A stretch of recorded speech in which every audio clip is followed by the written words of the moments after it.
lovely Maple Grove, Minnesota, and 6footmama.com. This is Still Growing with Jennifer Ebling. Still Growing is a gardening podcast dedicated to helping you and your garden grow.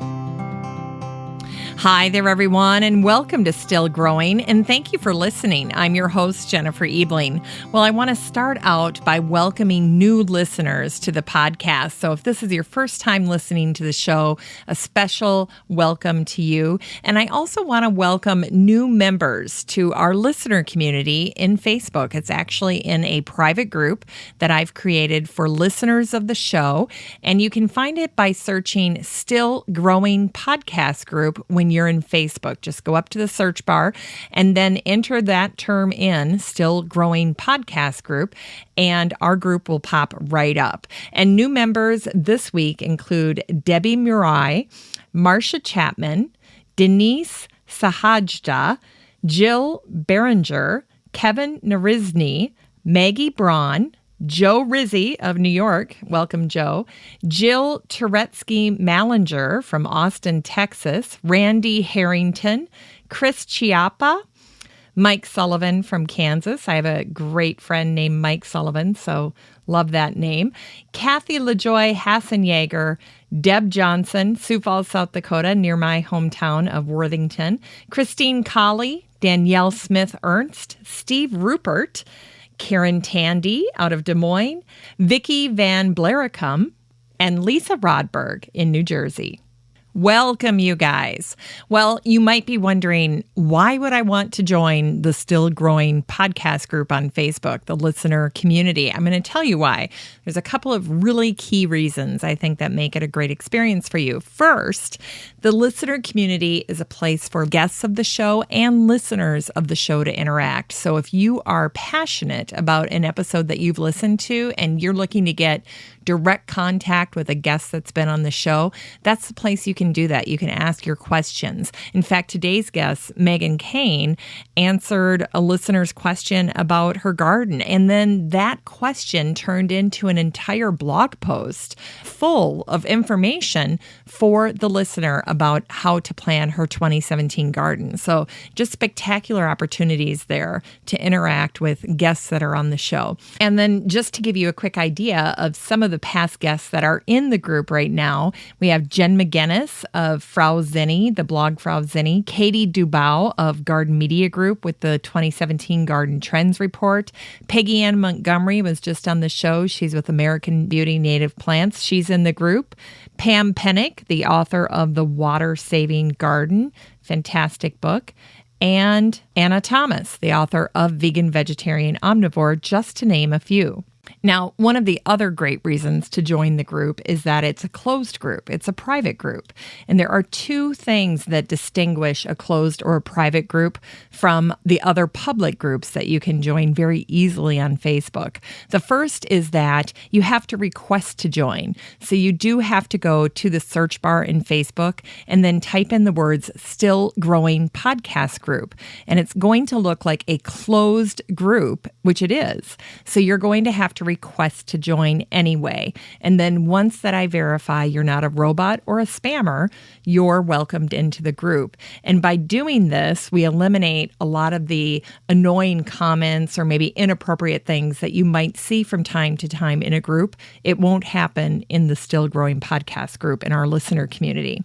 The other nice feature of being a private or closed group is that oftentimes I get asked, who can see what members post in the group?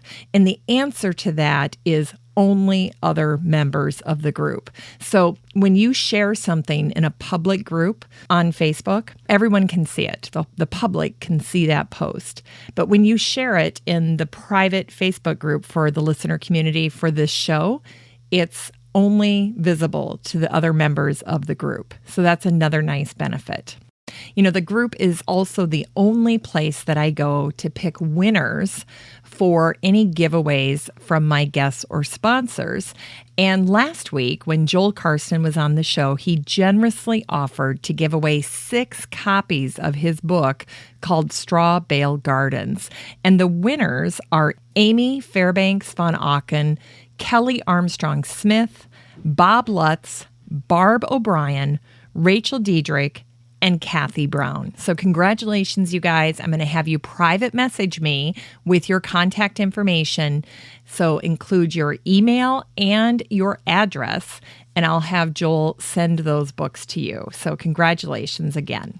All right. Well, before I get into the Garden News Roundup, I wanted to share with you something that I announced in the Facebook group this week, and that is that I'm starting a listener advisory board for the Still Growing podcast. So the listener advisory board is going to be made up of listeners of the show, and this is a volunteer position. It's a 4-month commitment, so there'll be 3 terms throughout the year. And during that 4-month period of time, I will meet via video chat with 4 to 6 listeners. And we will talk about things like upcoming guests, the show strategy for the year, things like building listenerships, social media presence, that type of thing. And I'm really looking to get input from you as listeners about the direction the show is going, because I want the show to be very listener driven. So if you're especially curious about what happens behind the scenes with a podcast like Still Growing, this would be a fun opportunity. The commitment involves no more than an hour of your time each week. So I'm hoping it'll be less than that, but that kind of gives you guys a little bit of an idea of the time involved. And lab members, people who are part of this listener advisory board, will automatically receive a membership to the March and May Still Growing Book Club. And they'll also be recognized at the end of every episode. So if that's something you're interested in, that would be another reason to join the Facebook group. Okay. Well, it's time for the Garden News Roundup, and these are the things that flashed across my computer screen over the past week that I've curated for listeners of the show, and I share all of this in the Still Growing podcast group and Facebook. So if you hear something you're interested in, there's no need to take notes because all of it gets shared in the Still Growing podcast group on Facebook. In the first spot, there was a wonderful post that Deborah Madison had shared about her favorite vegetable, and I think it's also very underappreciated, and that's celeriac or celery root. And Deborah wrote that celeriac had been on her mind. She said, it's such a good vegetable. And what is really great about it is that it seems to be a natural for truffles or truffle salt if you're not likely to have one of those costly tubers in hand. A potato celeriac root mash is featured in My Kitchen. That's her new cookbook. And it's one of my favorite ways to enjoy this vegetable. Since the book isn't coming out until late March, you may not want to use that recipe until next fall and winter, since by spring, we're all wanting something much greener and new. But trust me, celeriac is a great vegetable. When shopping, choose the heavier ones. The lighter ones are likely to be puffy or hollow inside. And she shared this gorgeous picture that was taken by Aaron Scott. So really, really great. And it's something that people were commenting on. In fact, one of the members in the Still Growing podcast group said that she grows it every year, but she's never seen it as a seedling in nurseries. So she grows it from seed. And she says that it has a long growing season. She starts it in January and then sets it out in May and harvests it in November. So if you grow celeriac, head on over to the group and let me know your thoughts on celeriac or celery root. And I'll just offer a few words about this vegetable. First of all, it's a big vegetable root. It's very delicious, so it's worth knowing how to get into it. And I think about cutting into a celeriac in the same way I think about a pineapple. So I cut off the top, I cut off the bottom, and then I start slicing off the sides because the outside of this root is very rough. And then you just chop up the inside into little chunks. And from there, you can roast it, you can saute it, you can puree it, or mash it. And in the Facebook group this week, I shared a really nice video, very nicely done, from Food Wishes that I found on YouTube for how to make a celeriac puree. And it's really great. It offers a lot of helpful tips, and it's very concise. In sustainability this week, I shared 2 posts that had caught my attention. The first one is called Growing Agri-Hoods, the Next Frontier in Urban Revitalization. And this one features a 2-acre farm in Detroit's North End neighborhood that offers free food, green space, and hope to the community. And it's right smack dab in the middle of the neighborhood. The images in this particular post are really striking, very captivating. It's a gorgeous space. And the person who's behind it with the Michigan Urban Farming Initiative is trying to make agri-hoods a vital part of bringing back Detroit, and he'd like to see them all across America. And then there was also another great post about how greenhouses and the demand for greenhouses is increasing exponentially.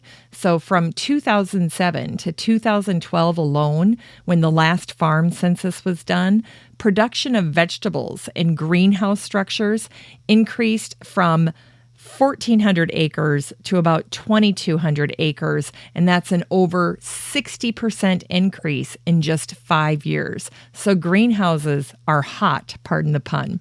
That was actually pretty good. All right, in continuing ed, I had 2 things that I'd found for you guys. The first one is a really fun post that Kathy Jentz had shared on her blog, and she called it Plants to Die For. And so you might have noticed that when you're out gardening that you get different stains on your garden apron or your clothing. So yellow stains from working with maybe yellow plant material, or purple stains, or certainly grass stains we can all identify with. But Kathy says that one of the hottest new gardening trends is cultivating plants for creating natural fabric dyes. It's another aspect of organic, authentic living. So we grow our own food and herbs, and now you might want to consider creating natural plant dyes as part of the next step in the DIY revolution.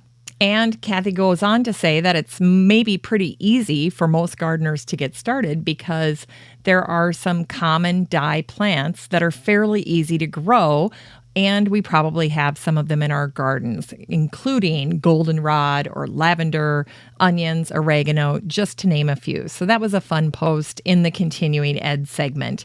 In the DIY area, there were 2 posts that caught my attention. The first was from the folks at Remodelista or Gardenista, and they went through a New York City flower market and showed how they pick the flowers that they choose to make bouquets. And then they walk you through all of their hottest and best little tips to do that with a budget of $200. So check that out. That was very inspirational. And then there was this crazy trend alert that Gardenista shared, and it's designer John Darien's faded flowers. And so this designer, John Darien, is known as the king of patina, and he showed how to use flowers that are way past their prime. Some of them are beyond dead, and he's decorating with them with basically dried flowers. And the one that just was so incredibly striking to me were these dried hosta leaves that he had displayed on this antique dresser. And it said in the caption, "Dried hosta leaves on a dresser take on a gracefully papery texture. John enjoys how they become translucent with age, but still have depth." And I have to say, I would have never considered using dried hosta leaves before seeing this particular image, so pretty fantastic. The plant spotlight this week is from a blog called Chinese Medicine for a Restless World, and it's gancow.net. And they wrote a very in-depth article about ginseng, which is the most famous herb in the Chinese pharmacopoeia.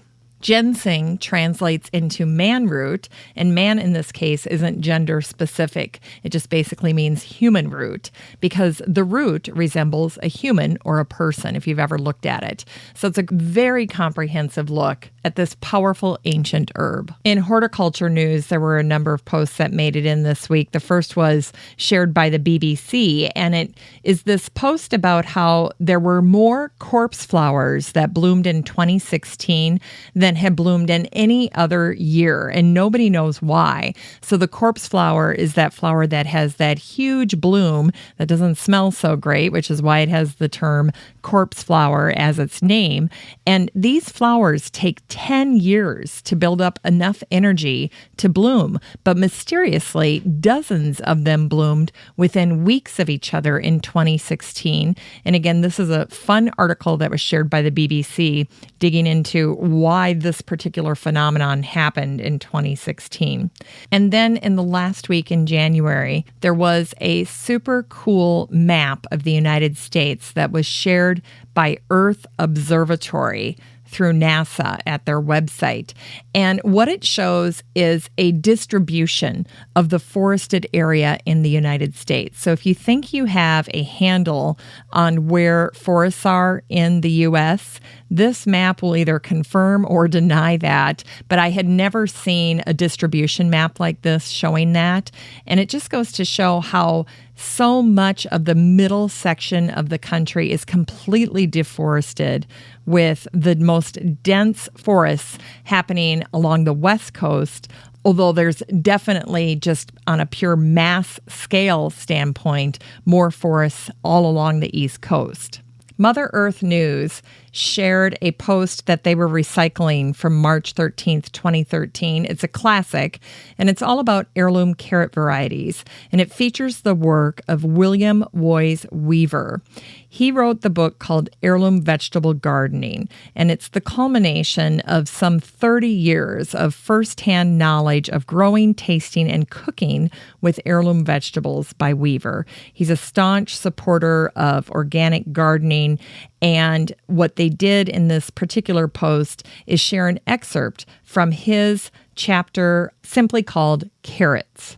Now, you can buy the brand new ebook of Weaver's Gardening Classic in the Mother Earth News store. And I just clicked on it. You can get the ebook on DVD, and it's $19.99. So for $20, you can get the ebook on DVD. Well, today is February 3rd at the time I'm recording this, and NPR just shared a very interesting article called Maybe Money Does Grow on Trees After All. And the whole point of this article was to share the work that had been done in Africa to start understanding the growing habits of African farmers. And they said that they felt that they had a secret economic weapon, and that was trees. And what they started to discover just by taking the time to survey African farmers is that households in several African countries grow more trees than scientists had previously realized. And that those trees account for an average 17%, so nearly a fifth of a farm's income. It's a very interesting article. Last week, I started this segment, and it's called the Dream Guest segment. And it's for when I run across an article or a post that just strikes a chord with me, and I feel the need to reach out to the people involved with this story to see if they'd be willing to come on the show. And so last week, I reached out to this wonderful new author named Josh Volk. And he was shown in this image preparing CSA boxes at his farm in Portland, Oregon. Josh is the owner of Slow Hand Farm, and he's written a new book called Compact Farms that was just released this week. And what I love about what Josh is doing is he highlights 15 different farms across the country, all of which are located on no more than 5 acres. And then he features the hardworking people that run those farms. Josh details how each farm grows and sells its products, even offering advice to aspiring farmers who are interested in taking up the trade themselves. And through telling their stories, Josh pushes back against the get big or get out narrative, making a strong case for how smaller farms can and do contribute to our nation and the planet's health and livelihood. So I've reached out to Josh, and I'm hoping he comes on the show.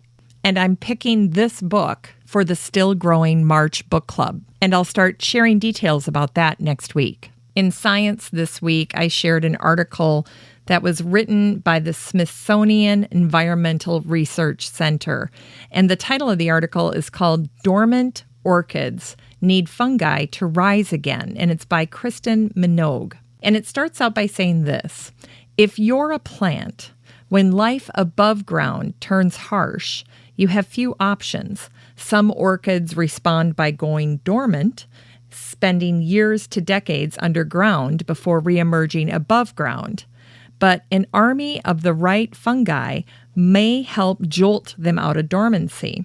So Smithsonian scientists have been working to understand the ecology of one particular orchid, including why it enters and exits dormancy.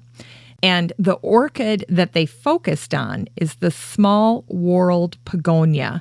That's widely regarded as the rarest orchid east of the Mississippi. So once again, it's a fascinating look at the things that are happening below ground that we can't see and how meaningful and significant that activity is to plant life. This is a really good one to read. Okay, in my favorite category, shopping, there's a book I wanted to share with you guys that I got via Amazon this week in the mail, and I just love it so much. It's been driving around with me in my car, and I thought you'd get a kick out of it, so I wanted to share it with you. It's called It's the Little Things, Creating Big Moments in Your Home Through the Stylish Small Stuff, and it's by Susanna Salk. What I loved most about this extremely visual book, it's loaded with pictures. It's all about designing with little things in your home, is that it includes lots of plants in the images. So whether you're styling and staging with different house plants, or you're doing cool things with vases or structural things like wreaths, I've just fallen head over heels for this book. Now, I paid to get a new copy. It's $30 on Amazon. But this book is so pretty. It's one you can actually set out, and I guarantee you people will pick it up and thumb through it because the cover is just so magnetic. Finally, for inspiration this week, I shared a video featuring Gravetie Manor in England, which is just an extraordinary place. It's in Sussex. And how I stumbled on it is this. I was looking at an article on kitchen gardening, and the image that they featured was just so gorgeous, I questioned whether or not it had to do with the article I was reading. I just thought, my goodness, this garden is so spectacular. I can't believe that this person actually created this garden. So I happened to right-click on the image, and I said something along the lines of one of the options was like search for this image on Google. And that led me to the original image, which was, of course, Gravetie Manor, which, I mean, it just blows you away when you see it. But when I finally went to their website after seeing this amazing, fantastic, like crazy out of this world inspiring video, and I stumbled on probably one of the most well done interactive maps of the gardens at Gravetie Manor. So I share it in the Facebook group this week because every now and then I talk to gardeners who are interested in putting together a map of their property for visitors who come to their garden, whether it's for a local city garden tour or some other event that they're hosting in their garden. And it's always tough to find ideas for how you want to illustrate or maybe draw out features in your garden. Well, I thought the one that they did for Gravetie Gardens was absolutely gorgeous and should be extremely inspiring to any gardener that's looking to put together some type of map of their property. So if that's you, I encourage you to get in the Facebook group for Still Growing and check it out. Well, that's it for the Garden News Roundup this week. This is just a portion of the updates that I shared with the Still Growing podcast group on Facebook. And it's a way that I continue the conversation in between podcast episodes with listeners of the show. So if any of these caught your attention, you don't need to take notes. You can just jump in the group and check out all of the interesting things that I curate for you in between episodes. Well, I'm so very pleased today to introduce you to Megan Cain on this episode of the Still Growing podcast. Megan is the author of The Creative Vegetable Gardener, and her website is creativevegetablegardener.com. Megan is passionate about helping people grow great food and become successful vegetable gardeners. And on her website, she teaches you how to do just that. And she likes to say, here's the thing, gardening is a lot of work, joyful work for sure, but she's met tons of gardeners over the years who are not getting the most from their gardens. And she says, if you're not seeing real results, well, gardening isn't as rewarding a pastime as it should be. So here's the real world situation that Megan wants you to be able to envision for yourself. Imagine a daily jaunt out to your garden to harvest fresh ingredients for dinner. The pleasure that comes from creating something with your own hands, a garden, a meal, a bouquet of fresh flowers for the dinner table. Biting into real food with real flavor, red tomatoes bursting with ripeness, crisp green spinach, spicy yellow peppers, and earthy carrots in all the colors of the rainbow. This is what food is supposed to taste like. And when you go to Megan's website and start to snoop around, you'll see that a 10-step guide to smart spring planning is one of the free things that she offers to everyone who visits her website. And Megan's a huge believer that in order to have a wonderful spring, summer, and fall garden, that it all starts with winter planning. So she put together this 10-step guide. And when Megan puts together a guide, you can be certain that it is pragmatic and massively helpful. Now, Megan's written a number of books, so if you go to her website, you'll see that not only can you order a paperback copy, but you can get them in ebook form as well.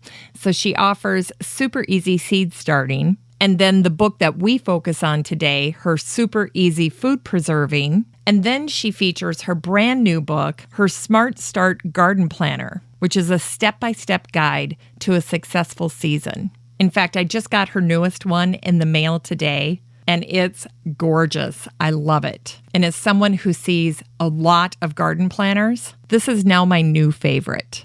I'm not kidding. So you can get this in ebook form or you can get the paperback form. I've got both of them thanks to Megan. But after having the actual book in my hands here, I can tell you that I would way prefer to have a garden planner in paperback than I would in an ebook form, but that's just me. Because I like to do a lot of my garden planning right before I go to bed, and so I don't want to have a ton of screen time right before I close my eyes. So I'd rather work with a paperback and mark it all up with a pen. That's just my preference. Anyway, today you're in for a real treat. So if you haven't heard of Megan Cain before this interview, I guarantee you're going to cross paths with her again because she's the real deal. She's a practitioner, and she's someone I see as a garden coach, a vegetable garden coach. So there you go, Megan. From this day forward, you're my personal vegetable garden coach. And I promise not to pester you too much. Well, hello, Megan. I am so delighted that we finally get the chance to chat because we have tried so many times to connect, but nothing is stopping us today. Hi, Jennifer. Thanks for having me. This is one of my favorite things in all the world to do, talk about gardening, so I'm happy to be here. Yes, we're going to spend our time together chatting about your book called Super Easy Food Preserving.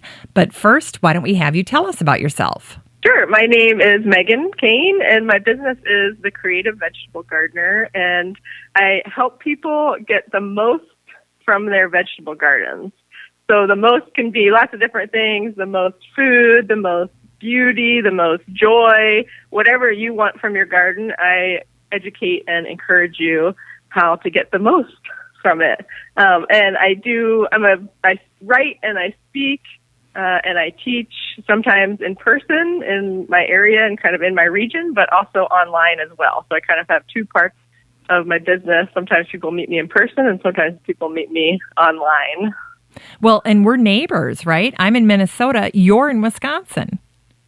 Yes, I live in Madison, Wisconsin. My husband and I live in the city, and we have a big garden at our house, a big front yard garden, and then also a big side yard garden. Mostly vegetables, but we also have trees and shrubs and perennials. And we live on a corner, so we have a very visible garden.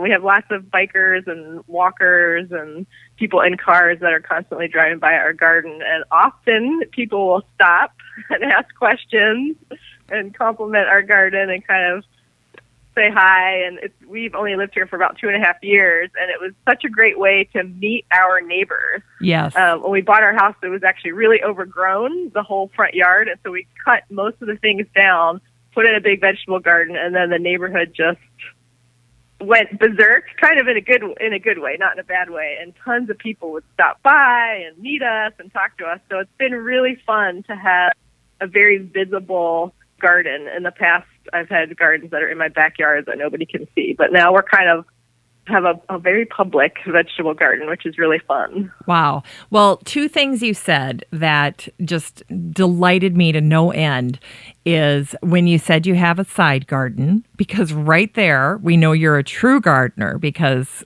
all gardeners that are totally over the moon passionate about gardening end up with a side garden. So congratulations. And the other thing I kept thinking is friend magnet. Gardens are great friend magnets, aren't they? Yeah, they are. And it's actually how we became friends with some of our neighbors. One of our neighbors down the street stopped one day and said, "Oh, I just love your garden," and asked me a couple questions. And then we just got to talking, and eventually we ended up having dinner together, and they already knew a bunch of other neighbors, and then we met all of them. So it's been really fun, and it's also fun.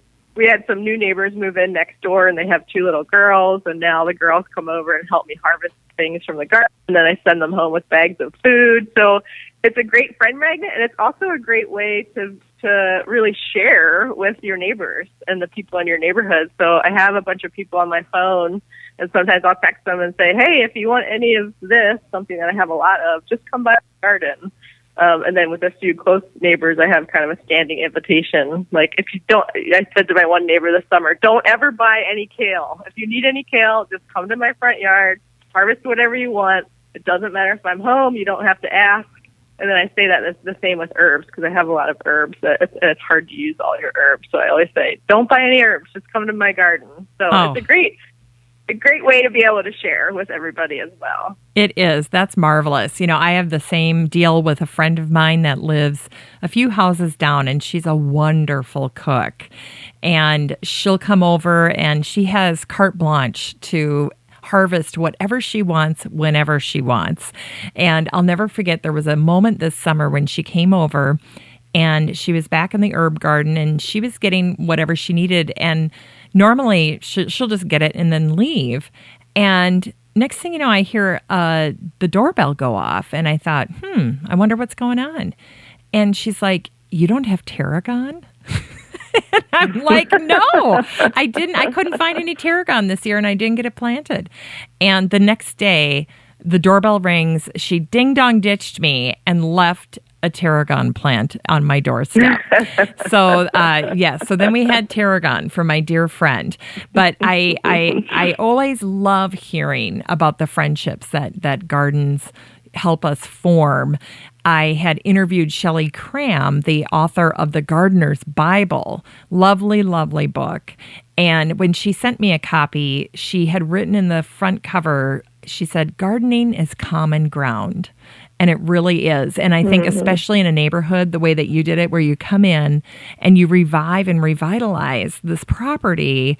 And the next thing you know, you're a magnet. People cannot resist stopping by and introducing themselves to you. I love it. I definitely agree. Well, I think the reason that your book is so exciting to gardeners, I know I loved looking through this, and to cooks, I would say, is because it offers quick techniques for fresh fridge and freezer storage. And people often think of extending the growing season with things like hoop houses or cold frames, but you see preserving and appliances like the refrigerator and the freezer as effective season extenders. And I loved that image. It's a great way of thinking about extending the harvest. Yeah, I'm definitely a minimalist in all areas of my life, so including gardening and food preserving. I always try the most simple thing first and to see if that works.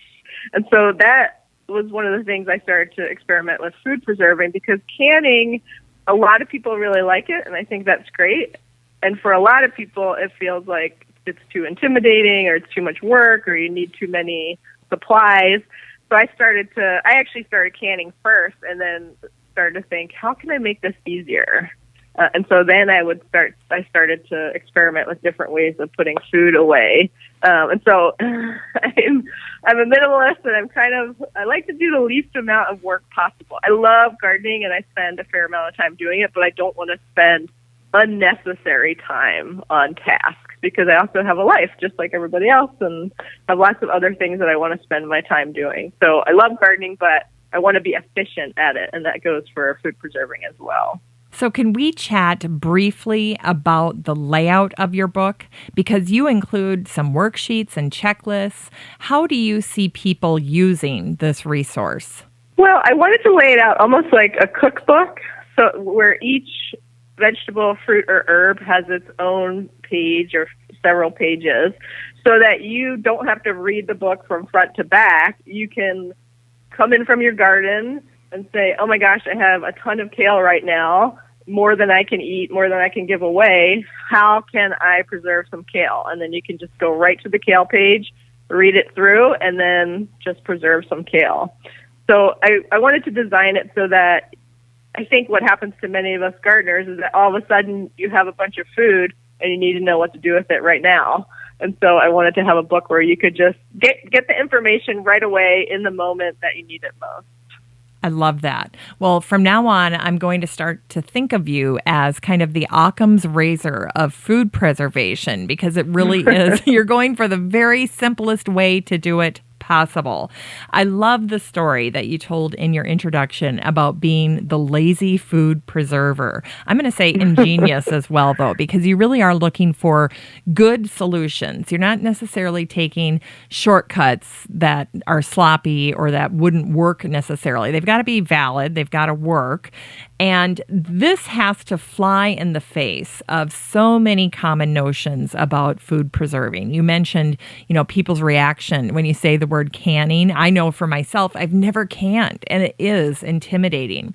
So what are some of the common reactions that you hear from folks who are leery to start to get into food preservation? I think a lot of it's the work that people have these visions of food preserving. I think sometimes people help especially in the Midwest. I didn't grow up in the Midwest, but now that I live in the Midwest, a lot of people have farming backgrounds. Their grandparents or great-grandparents had farms, and they have these memories of these marathon canning sessions where they would help their grandmother for like 12-hour days canning. And so I think people are worried about that. Also the safety issue, because there are things you have to keep in mind when you're canning so that you do it safely. Yeah, I think it's just the knowledge. I think I actually don't think canning is, once you do it a few times, it's very doable. But there is a bit of a learning curve, and I think that makes people nervous. And I do think it's a time commitment. I do know some people that have mastered the art of canning in very small batches, so it doesn't take a lot of time. But often, my husband and I can usually one thing a year, which is salsa, because we like to give it away and we use it a lot. But it always is like a 12-hour day of canning by the time we chop everything and cook it down and can everything and then clean up the whole kitchen. It's very often a pretty long day. And, of course, it's always a day where it's going to be 85 or 90 degrees because it's August or early September, and you're just sweating yourself out in your kitchen. So I think those are some of the reasons that and then what I realized, which is why I wrote this book, is that I would talk to people about different options. I would say, well, you don't have to can, you can do this, or I do this, and not a lot of people knew that there were other options. I think a lot of people, when they think food preserving, they think canning, and they think that's the only option. And over the years of my experimentation, I realized, that's only one option of several. There's ones that are a lot easier, I think. All right. And we're going to be getting into some of those as well here in a little bit. But herbs are some of the easiest edibles to preserve. And most people can relate to drying them. They just have to think about going to the nearest spice aisle in the grocery store. And when you say dried herbs, that usually doesn't faze people. That's not a mystery. But going beyond that is often unfamiliar territory for most gardeners. And I have my own variety of ways that I like to store herbs, but I'm always fascinated by the ways that other people do it. So how do you like to store herbs? Well, one thing I've been doing the last couple of years is that I have a few recipes that use herb sauces. So I have a recipe that I really like that has a chimichurri sauce, which is a lot of different herbs, which would be extremely expensive to make that sauce in the winter. And so actually last year I thought, okay, I really love this dish and we often eat it in the winter. Why don't I make a bunch of the sauces in the summer when I have tons of herbs, and I'll just freeze them. And I put them in little glass jars, like jam jars, enough for one serving. So I made a couple batches of the sauce, put it in jam jars, put it in my freezer, and then now when I want to have that recipe, I just bring it out. I don't have to go to this. I probably wouldn't actually make that recipe in the winter because it calls for so many herbs. It would be so expensive. And so I was actually just trying to figure out what to cook for dinner this week, and I looked up, there's a shiitake lentil taco recipe that I really love. And I looked at the recipe and I thought, oh no, the sauce that it uses calls for like 2 cups of basil leaves. And I thought, that's kind of a lot of basil. And I thought next year I'm making that sauce in the summer and freezing it so that I have it over the winter.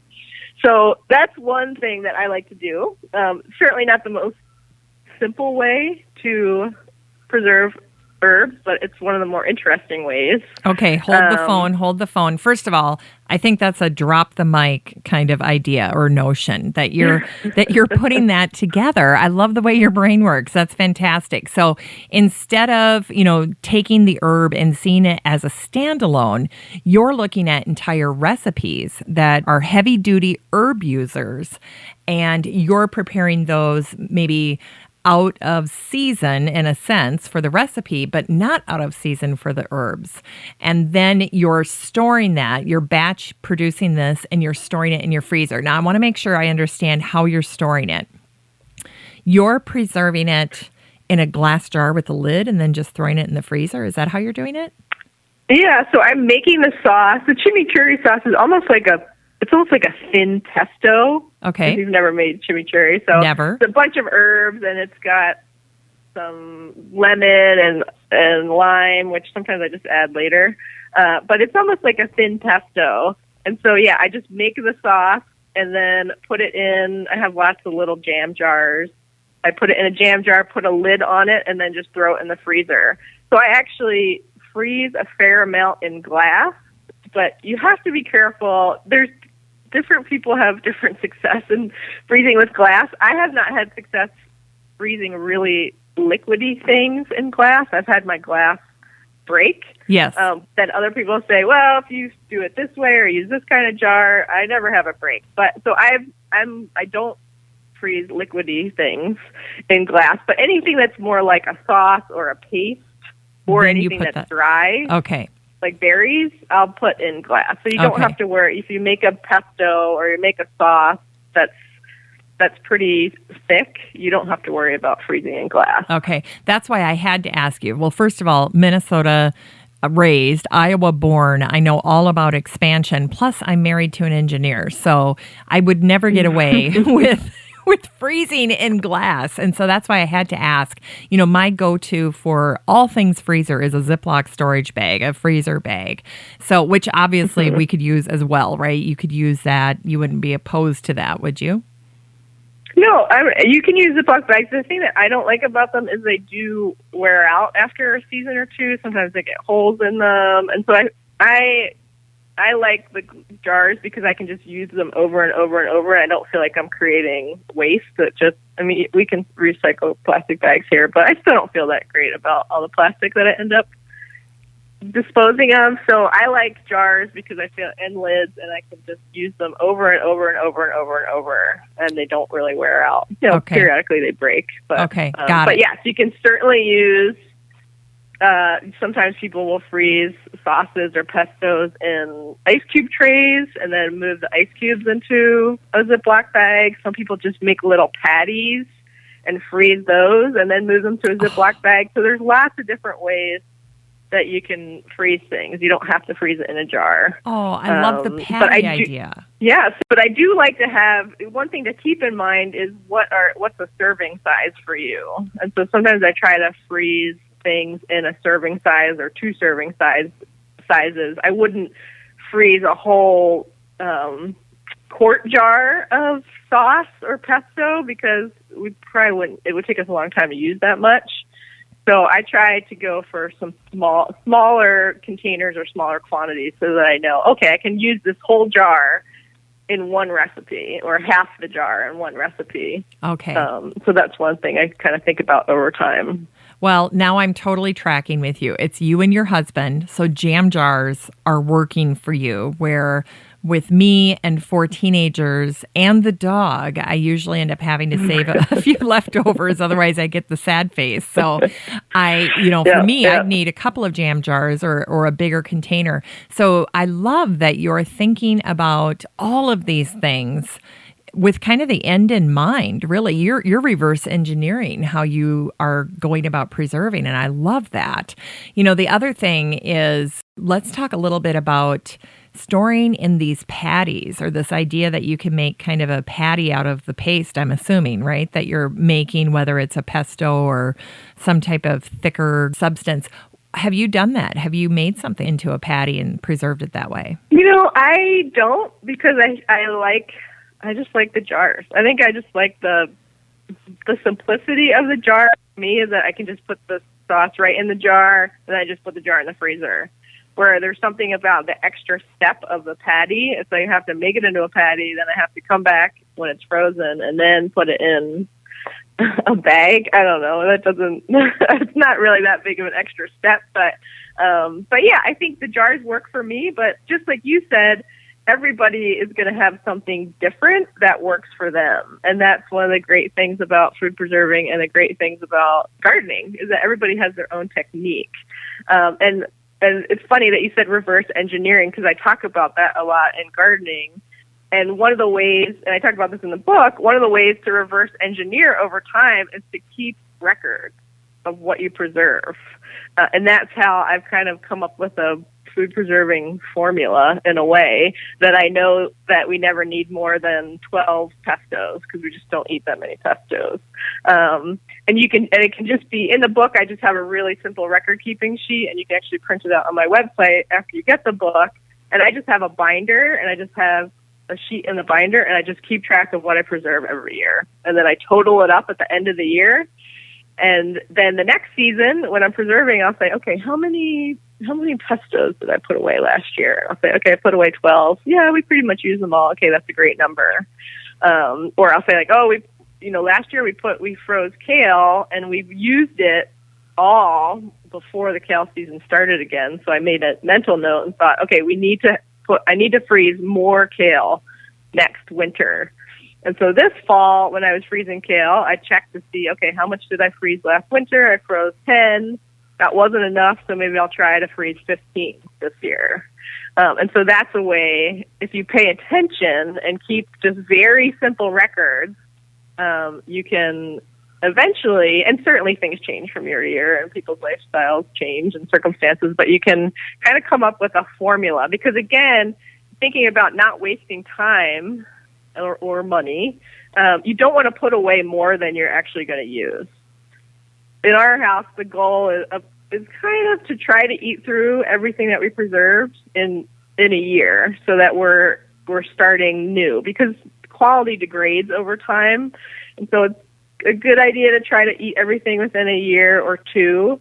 And so you don't want to be putting away lots of things that you end up... I've actually had things that I put away and then we didn't eat it, and I ended up just defrosting it and throwing it in the compost, which is not, it's kind of a waste of time and energy, because you put in all the energy to preserve it and then all the energy that goes into storing something, especially if it's in your freezer. So really thinking about what you eat, and so that you're preserving things that you know that you're going to eat throughout the winter. And then do you also track, let's say, for instance, like around here, we never have enough basil pesto. So what you would have me do is kind of track how many times I actually wanted to have basil pesto, but I didn't have it, so that the following year I increase my batch size and I'm not just blindly shooting at some goal that might or might not get me to my target. You're really trying to make this a little more scientific. Yeah, and it depends how organized you are. Certainly, I keep it simple. But yeah, you could certainly do that where if you run out in January, when I ran out of kale, I didn't necessarily mark down every time I wish I had kale. I just made a mental note, not enough kale. And then this year, I'll just freeze more, and then hopefully it'll be enough. You'll try and if to it's satisfy. not, then I'll keep increasing it. Okay. Well, there you go. And it does change a little bit from year to year. Maybe one year I don't know, we cook kale way more than we do the next winter. So it fluctuates a little bit, but I have kind of a ballpark that I'm shooting for.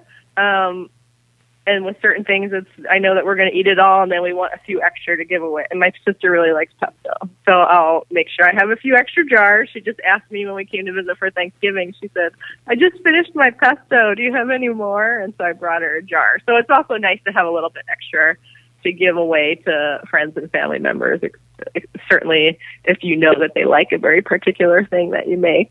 Well, she sounds like my sister from another mister, because I'd be asking you for more pesto as well. So that's wonderful. You're being a nice sister and giving her some more pesto. Well, this is the perfect segue into how you start your guide out, this lovely book called Super Easy Food Preserving. And right in the beginning on page 8 and 9, there's a fantastic worksheet that you designed with, I thought, some very thought-provoking questions that are designed to help folks decide on their preserving priorities. And I thought it would be fun if I asked you these questions and then had you share your insights onto how these questions kind of impact people's preserving choices. So are you ready? Sure. Okay. Yeah, I'm ready. So, and by the way, I think this is excellent. It's totally practical, but also so helpful. So here we go. What fruits and vegetables do I buy from the grocery store on a weekly basis? That's question 1. Yeah, so I'm not the most ideal person for this particular question, because we preserve so much. I rarely buy fruits and vegetables from the grocery store all winter. My fruits and vegetables that I usually buy are things that I can't preserve or I don't preserve, like lemons and limes are probably one of the most common things because they're used to flavor a lot of dishes, or like an avocado here and there. Bananas. So, yeah, when I go to the grocery store, I pretty much bypass the produce aisle because I have everything I need at my house. And I was whispering to you, bananas. Right. Sometimes the bananas to freeze. My husband and I are unique, I think, in that we try to eat as locally as possible all year long. And so, frankly, in the winter, we don't buy fresh tomatoes. We just use the tomato products that we froze. We don't eat a lot of things that are out of season, except for, periodically an avocado, or I freeze some bananas for smoothies. But we just stick to what we've preserved so much food that it doesn't really make sense for us to be buying tons of stuff from the grocery store, because we need to work through what we've put away. So that being said, I would say if I didn't preserve a lot, one example I could say is like, I buy fruit for a smoothie, because I usually have a smoothie every day for breakfast. And so then you could think, okay, well, what fruit do I usually buy? Well, I buy a lot of blueberries, and I buy a lot of raspberries. Buy a lot of bananas. So those are hard. You can't grow those in the Midwest. But and so then I would say, okay, well, I really want to freeze a lot of blueberries and raspberries so that I can use those for my smoothie. And that's what I do. And I actually just go blueberry picking and raspberry picking. I pick a ton. I picked like 25 pounds of blueberries this past summer. Oh my. And then I just freeze them all and use them in my smoothies.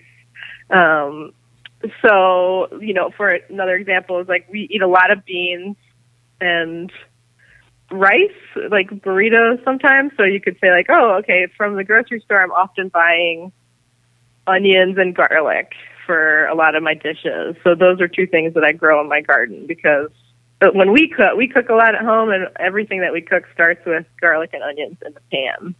And so that would be something that I would grow every single week, or I would buy every single week from the grocery store. And instead, I can just go into my basement and grab them and start cooking instead.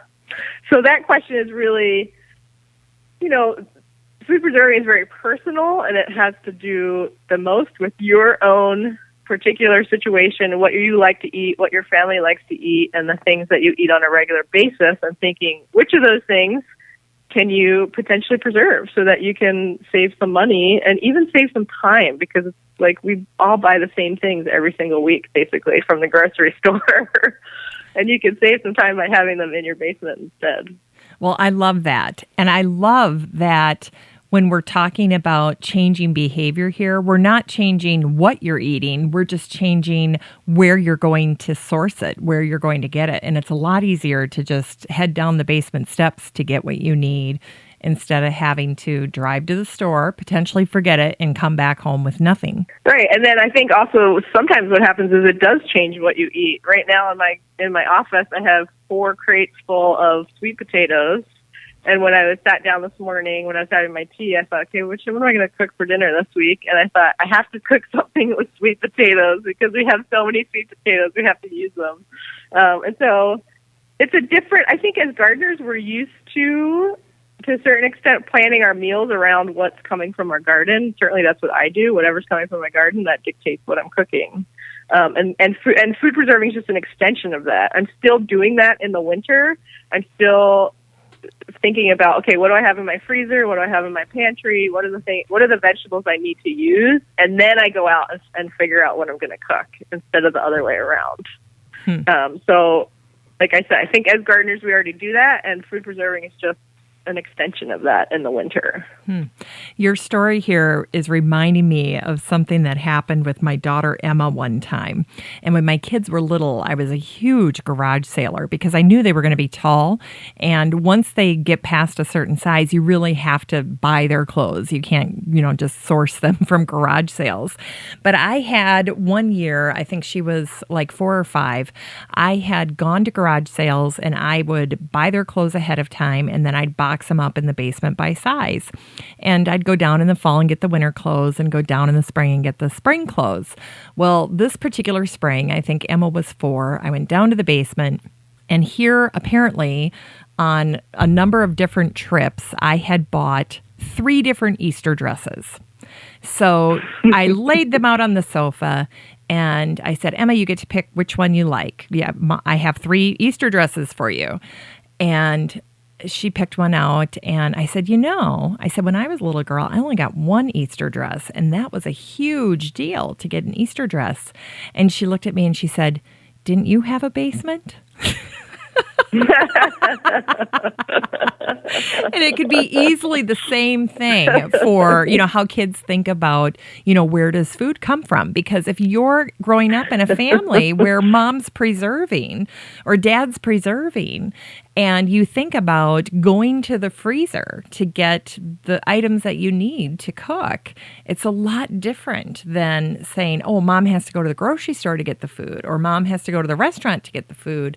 No, this came from our garden, and we go to our freezer to get the food that we need. Yeah, that's a great point. I've never quite thought about it in that way, but I love that. And the next question in the guide is, what meals and snacks are regular features of my family's diet? Yeah, so I kind of talked about that, and I jumped to the second question a little bit, but I would say smoothies, something that I eat every day. So I think about what ingredients I put in the smoothie and what of those can I grow. We eat, like I said, a lot of beans and rice, so onions and garlic and some kind of tomato product or salsa, corn, peppers. We often eat some kind of like beans and rice or quesadillas or burritos as kind of a last-minute easy dinner idea. Salad.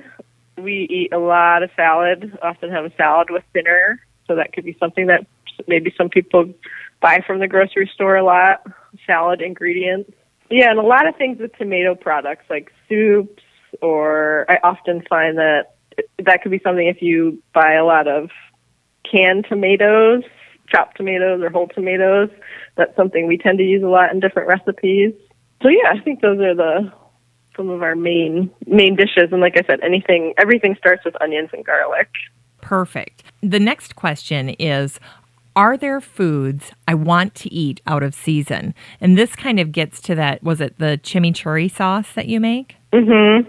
Yeah. So some herb sauces are things I want to eat out of season. Pesto, certainly. If you're lucky that you live somewhere you can grow basil year round, then maybe it's not an issue. But for many of us in colder weather areas, basil's done right with that first frost. So anything with basil is often, or even some other herbs. I freeze a lot of red peppers because that's something that can be really expensive from the grocery store in the winter. And I don't eat green peppers because they're basically an unripe pepper. I think they taste like cardboard. So I love red peppers, and I freeze a ton because that's something that I like to tell the story. One year I stopped in at Whole Foods just to get a couple ingredients for dinner, and I walked through the produce aisle and it said big sale on red peppers, and it was $3.99 a pepper, per red pepper, and that was on sale. Wow. And yes. I thought, oh my gosh, I have at least 50 red peppers in my freezer. I was like, oh my gosh, that's like $200. Yes, you had $200. Like, okay, I have at least $200 of red peppers in my freezer, probably more this year, certainly, because I had a great red pepper year. So just that, yeah, that's just one thing to think about. Which I know is one of the future questions on there, but how expensive are things in the winter? This next question is, what foods taste noticeably better when I eat them during their local growing season? Tomatoes is a big one. I think that comes to a lot of our minds. Tomatoes, once you grow a tomato, and then if you try to buy a tomato from the grocery store in the winter, it's just so disappointing. It's just, we don't even buy them because it's so different than the tomatoes that we eat from our garden in the summer. So unless you live in a very warm area, it's very difficult to have fresh tomatoes in the winter. But I cook down a lot of my tomatoes. So I cook down a lot of my tomatoes in summer so that we can use them for sauce and for other things in the winter.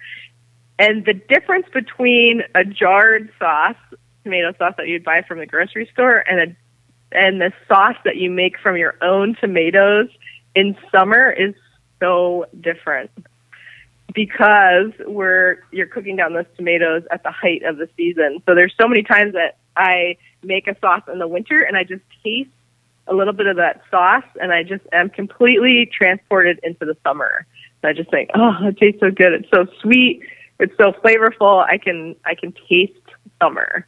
So it's not quite as good as having a fresh tomato, but I would say it's second best because you're having the fresh tomatoes from summer cooked down into something that contains a lot of that flavor from those fresh tomatoes. That is a great point. Yes. So this next question is along the lines of your red pepper story, and it is, which foods provide the highest value when preserved? Yeah, that's an interesting question and one that I've had other gardeners pose to me, and I think it's an interesting lens to look at your garden through. What gives you the most bang for your buck? A lot of us don't have enough room to grow everything that we want to eat or preserve. And so what are some of the high-value vegetables? And sometimes there's things that are expensive all year round or expensive at the farmer's market. So I would say Brussels sprouts is one of those things. I was just talking with my mother-in-law over Thanksgiving because we brought some Brussels sprouts from our garden. And I was saying, I can't believe how expensive they are at the farmer's market. And that's part of the reason why I grow them myself. And so things that are expensive maybe all year round, things that maybe are things that you like to buy that are organic, and obviously organic produce is often more expensive than conventional. And then potentially things that are expensive in the winter, like red peppers or tomato products or kale or broccoli. And so I think you can think about that when you are planning what you want to grow in your garden, even just what you want to have fresh throughout the season, but also when you're thinking about what you want to preserve. So like I had said, red peppers are a big one for me. They're very expensive. And then herbs, like we've already talked about, herbs are very expensive in the winter. And I think a common complaint is that people use only part of the package and then the rest of the package goes bad because you don't really need the whole package for your recipe. And so that would be one thing, to just take a look at the grocery store and see what's expensive at different times of the year and if you love some of those things, can you grow them in your own garden and or preserve them? A couple winters ago, I usually store butternut squash in my basement, and I usually shop at the local food co-op, and I went in, and I was just looking at the butternut squash, and I just looked at the price and was like, I wonder how much that butternut squash is. And I picked one that was very similar to one that I had stored in my basement, and I put it on the scale, and it was $12. Now, it was a pretty big one. And then I thought, I have one in my basement. I didn't even grow it. I just bought it at the farmer's market, and it was $1, the same size. Oh, my. So in the winter, things are coming from very far away. Certainly, maybe not if you live in California, but if you live in Minnesota and Wisconsin and some of those other states like we do, things are coming from pretty far away, so we're going to be paying more for those things. So if you can have some of those things on hand, and one of the benefits of buying things at the height of the season, like when I bought my butternut squash in September or October, it's so inexpensive because supply and demand, everybody has butternut squash, and so it's only $1 or $2 per squash. But then in the winter, they're much more rare, so they're much more expensive at the grocery store. Well, and at the same time, as you're talking about, being in Minnesota and Wisconsin and the fact that, preserving makes so much financial sense, I love listening to you and thinking, yes, she lives in Madison, Wisconsin with such a limited growing season compared to the rest of the United States. And yet look what Megan is able to do with her preserving. So to me, I think there's, two ways of really looking at this very admirably. And that is, one, recognizing that we do live in a shorter growing season. So what do we need to do to maximize that? But then also not letting that define you. It doesn't have to be, we can't make as much. It was just not possible, because you're really breaking that barrier as well. Yeah, it's kind of a fun challenge. You feel like you're cheating the season when you live in somewhere like Wisconsin or Minnesota where it gets really cold, and you're still eating stuff from your garden. I mean, really, I'm eating food from my garden all year round. It's not always coming directly out of my garden when I'm eating it. Sometimes I already preserved it. But yeah, you feel, I don't know, like victorious. You're like, yeah, I cheated the season. I'm eating something from my garden in January. Yeah. And I think it is really a way gardening is a lot of work. Even if you try to minimize that amount of work, it's really joyful work, but it's a time commitment and a financial commitment. And if you can get that produce and get your garden to last and feed you as long as possible and for as many months of the year as possible, it makes it even more fun and worthwhile, I think. And I love that you are doing it all with the garden in summer. You're not doing this with a hoop house or a greenhouse or some type of high tunnel. You're really doing it with the summer garden in a northern garden, and you're just maximizing it that way. I would love to have my own greenhouse, but that's just not going to happen. And short of trudging out in the snow and trying to get, into a cold frame, I mean, that just doesn't even appeal to me, because of how terrible the winters can be. I mean, if we have a devastating winter up here, there's no joy in that for me. So this I really like, and I can completely latch on to this whole idea of cheating winter. I love that. Yeah, and I do have some season extension. I don't have a greenhouse or hoop else or anything like that. But I am experimenting with trying to keep things going as long as possible in my own garden. But I agree. Right now we're having a very mild fall and early winter. But yeah, I got almost 3 inches of rain yesterday, and my husband and I were talking about at dinner. Oh my gosh, if that was 3 inches if that was equal to snow, we would have had like 3 feet of snow. So you never know in the Midwest. So when you have things, tucked warmly in your house, and you just have to go to the basement to get food instead of out into a snowy garden, it does make a big difference. Yes. Well, and you just don't know what you're in for. Now, last year, I was sharing this with Anna Thomas when we were talking about holiday menu planning. I had allowed some of my herbs just to stay up in the garden. I didn't harvest them. I just let them be. And I always say, God freeze-dried them for me, because when it came time for my Christmas party in the second weekend of December, we'd had such a mild winter that they had just been gently frozen. And it was like, that was my outdoor refrigerator. And I could just go outside and harvest the herbs that I didn't get around to in late fall. And it was lovely. It was wonderful. So sometimes you get lucky with, what you can do outside if it's not too harsh in the Midwest. Yeah, yep, that is true. But you never know. You don't know. Yeah, so you're taking a gamble. Sometimes. Yes, you're taking a gamble. Well, this last question is, what foods will make me happy to have stored in my pantry? What makes Megan Cain the happiest? If you could only have maybe a handful that you just had to have, I have to know what's on your must list. Yeah, so I like this question because I feel like we focus a lot on like practicality and strategy and like common sense things, but there's a certain amount of gardening that I don't want to forget the joyful, happy part of it. And sometimes there's things that strategically don't make sense or practically don't make sense, but they just make you happy to have in your garden. And by all means, you should grow those and you should preserve those, even if you can get them inexpensively from the grocery store. But if you like having them, that's all that matters. So I really love having garlic and onions. And that would be one thing, like onions. They're not that expensive from the grocery store, but I love growing onions, and I like storing them in my basement, and I like going down when it's time to cook dinner and getting a bunch of onions and garlic out of my basement. It's just, creates a lot of joy for me in my life, just this little tiny pieces of joy. So those are ones that we always focus on every year.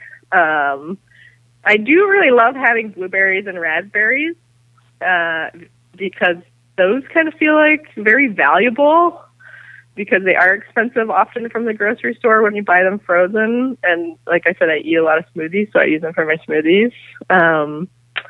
Pesto is something that we eat a lot of. I actually make basil pesto, and I also make garlic Scape pesto. So we have lots of pesto.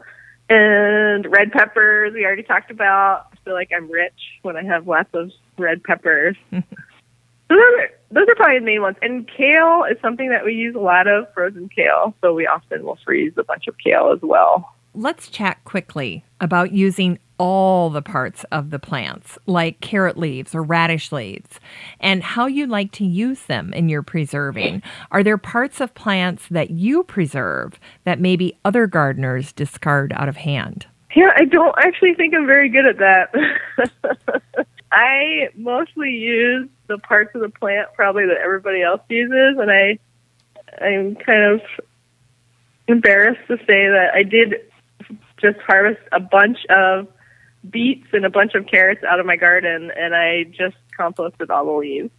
Oh.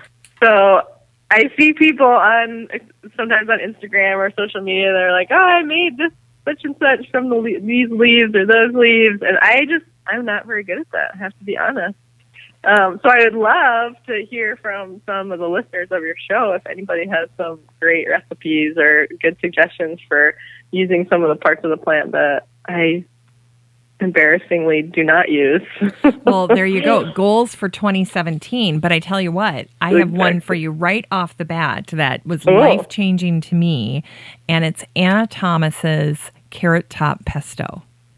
Oh, my gosh. Okay. I'm telling you, it is unbelievable. It's fantastic. And the kids, my kids love it, which to me was the litmus test. Is this going to pass, muster? And it definitely did. So carrot top pesto, you'll never get rid of your carrot tops again. Okay, I'm going to try that because I actually still have a half of a bed of carrots sitting out there. So I'm going to do it. I'm going to try it. Yeah, do it for sure. And I'll send you the recipes. So there you go. That'd be great. Well, you have a motto on page 11 that was very striking to me. It just literally stopped me. I was, flipping through and I saw that and I thought, okay, I've got to talk to Megan about this. You wrote, shoot for abundance with a few crops. And I loved this. So share your thoughts behind this profound advice. And then I'm very curious to know what you grow in abundance in your own garden. Yeah, so I have a bigger garden for sure. I don't have a small garden. It's about 1,600 square feet. So it's big, but not huge. I don't have a mini farm or anything like that. Instead of planting, even for people with smaller gardens or medium gardens, instead of planting one of lots of different things, a different way you could look at your garden is to plant a lot of a few different things. I used to have a community garden plot as well as a home garden, and we used our community garden plot almost like a little production garden where we would plant 220 garlic and 500 onions and 40 tomato plants, and just try to use it to produce a lot of a bunch of different things. So I think there's obviously several different ways to go about gardening, but one way to go about it is, instead of growing lots and lots of different things, if there's some things that you really love, can you grow a lot of those things? So I would say part of my garden is focused on that, growing lots of certain vegetables. And then I save some of my garden where I just grow a little bit of a bunch of different things that I like to have around. So in our garden, we usually grow about 220 garlic. We save some of those for seed, and then we store them in our basement, the rest in our basement all winter, and use our own garlic. We usually plant somewhere between 300 and 500 onions. Same thing. Store them in our basement for as much of the winter as possible so that we can use our own onions. I used to grow a lot of tomatoes because we would freeze a lot of tomatoes actually, and then also make salsa. But one thing that we haven't talked about, which I'll just insert really quick right here, is that you don't have to grow everything you preserve. And so I've decided over the years that I'd rather purchase some tomatoes from the farmer's market for some of my freezing and salsa and free up some of that area that I used to devote to tomatoes. I used to grow about 40 tomato plants, and now this past year I only grew about 12. And then now I can fill that space up with other things. Oh, that makes it much more carefree, doesn't it? Yeah, I've had a lot of tomato disease some years, and I don't know, I just got tired of growing a lot of tomatoes. Maybe I'll go back to growing 40 tomatoes again, but I just thought I want some more room for other things.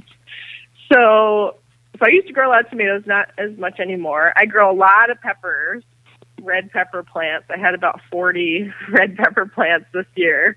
And one of the, I think, benefits of growing a lot of something is that you feel so rich and abundant. And it's such an interesting feeling, I think, especially with food, which is not something that we often feel. I think gardeners are lucky to sometimes experience that feeling. But for me, I feel this feeling with red peppers in particular. So this year I had a great red pepper year, and I was harvesting 5-gallon buckets full of red peppers. Oh. And I just felt so rich. I just felt so abundant. I just felt like I have all these red peppers, and they're worth so much. Not necessarily just financially, but just, I don't know. It's a feeling that's hard to explain, but I just felt like I could do anything with these red peppers. I could roast them. I could freeze them. I could give them away. I started calling neighbors and having people come by, and I would give them a huge bag of red and yellow and orange peppers. And it's just a really special and joyful feeling to feel like you have a lot of something. Now, certainly the flip side of that is feeling stressed out about having too much of something. And so it's a fine line, because you don't want to plant so much of something that you feel stressed out and you don't know what to do with it. But something like red peppers is something that you can easily give away. They're very easy to freeze. It's just that feeling of abundance that it's hard to feel when you buy food from the grocery store or even from the farmer's market. My sister stayed with us for about a month last summer, and she was just commenting about like how many vegetables we had, and she said, when I go grocery shopping or when I look at recipes, I kind of think about like, okay, how much is it going to cost to make this recipe? Because maybe some of these vegetables are expensive. And I never think about that because I always have all these vegetables from my own garden, and I often will double the vegetables or triple the vegetables, and I never have to think about, oh, I can't use all this broccoli because this broccoli head was really expensive. It's like, no, I have 10 more broccoli heads in the garden. Who cares? I'll use the whole thing. This is great. I have plenty. So it's that feeling, I think, of plenty that is a part of gardening that I've grown to really appreciate, and I think is a very unique feeling when it comes to food. Because I think, a lot of people in our society struggle to buy healthy food. Some of the prices are high. But when you have your own garden, you have this fresh, tasty, healthy, organic food that's there's just tons of it. And it feels, there's something about it that feels so good. So that's, when you think about going for abundance with a few crops, that's one thing to think about. Like, are there a few things that you'd be really excited to have a lot of, and consider planting a bunch of those plants, and maybe, decreasing some of the other things in your garden, or digging up a new garden bed so that you can enlarge your garden. I love it. I think this is all fantastic. Well, and the best thing about, I think, what you're doing, and especially keying in on the feeling of having quantities of things that are life-giving to you preserved, is that you're really extending the pleasure of gardening, that it doesn't just have to be a one-season experience, that you can really enjoy the fruit of your labor all year long. So I love that. Yeah, I think that's a good point, because I think we gardeners, especially we who live in long winter areas, we get a little restless. Yes. And so, things like food preserving can kind of help extend the joy. And really, I think I saw a quote one time, and it didn't say who said it, but it said the point of gardening is to be happy. And I thought, that's a great one. The point is to also grow your own food and blah, blah, blah. But if you're not happy, and if it doesn't bring you joy, then it's not something that you're necessarily going to continue. So I think it's good to focus on what are the parts that make you happy, bring you joy. And for me, food preserving is one of those things, because it's like you said, I feel like I'm getting the most from my garden, and I get to really appreciate my garden in January. Yes. In a way, just like I do in July. So it kind of brings some of that July and puts it into January, February, March, which can also kind of be dark months here in Wisconsin. Well, and I think you're giving some incentive to people who maybe are purely ornamental gardeners to consider how they can incorporate edibles into their landscape and then reap the benefits. And the other piece that I kept thinking about as you were talking about this and how it personally impacts you is the word pride, because there is that feeling of abundance, but then there's also has to be this feeling of pride in that, hey, I did this, I did this, and I'm reaping the reward. I'm reaping the health benefits, the financial benefits, and the pleasure benefits of doing all that hard work. There was a payoff. Yeah, and I think the longer the payoff and the bigger the payoff can be, which is one thing that I think food preserving helps that be, the more, I guess the more you feel like the time and energy you're putting in, it becomes even more worth it. Yes. Because the fruits of your labor are extended into more parts of the year. Let's go through your vegetable and then fruit preserving. And this really is laid out in a sort of cookbook fashion. So I picked a handful of vegetables and then the fruits that you recommend, and then your ideas around how to preserve them. So why don't we start with beans? Sure. Beans, you could, I think I give two options. You can lightly I like to steam actually instead of blanch, but you can lightly steam them and then freeze them, or you can actually also just freeze them raw. Certainly if you think you're going to use them sooner than later. I've done both, and I'm happy with both, actually. I don't see that big of a difference. So those are really easy. I actually, honestly, don't tend to freeze a lot of beans because we just don't really eat them that much in the winter. But I know that a lot of people end up with a lot of beans, and so freezing them is a great way. You know, a lot of people, dilly beans are actually really good. Some people will can dilly beans, but if canned regular beans are not very good. If you've ever had canned green beans, they're usually pretty mushy. So the nice thing about freezing them is you kind of make sure that they don't turn to mush. Okay.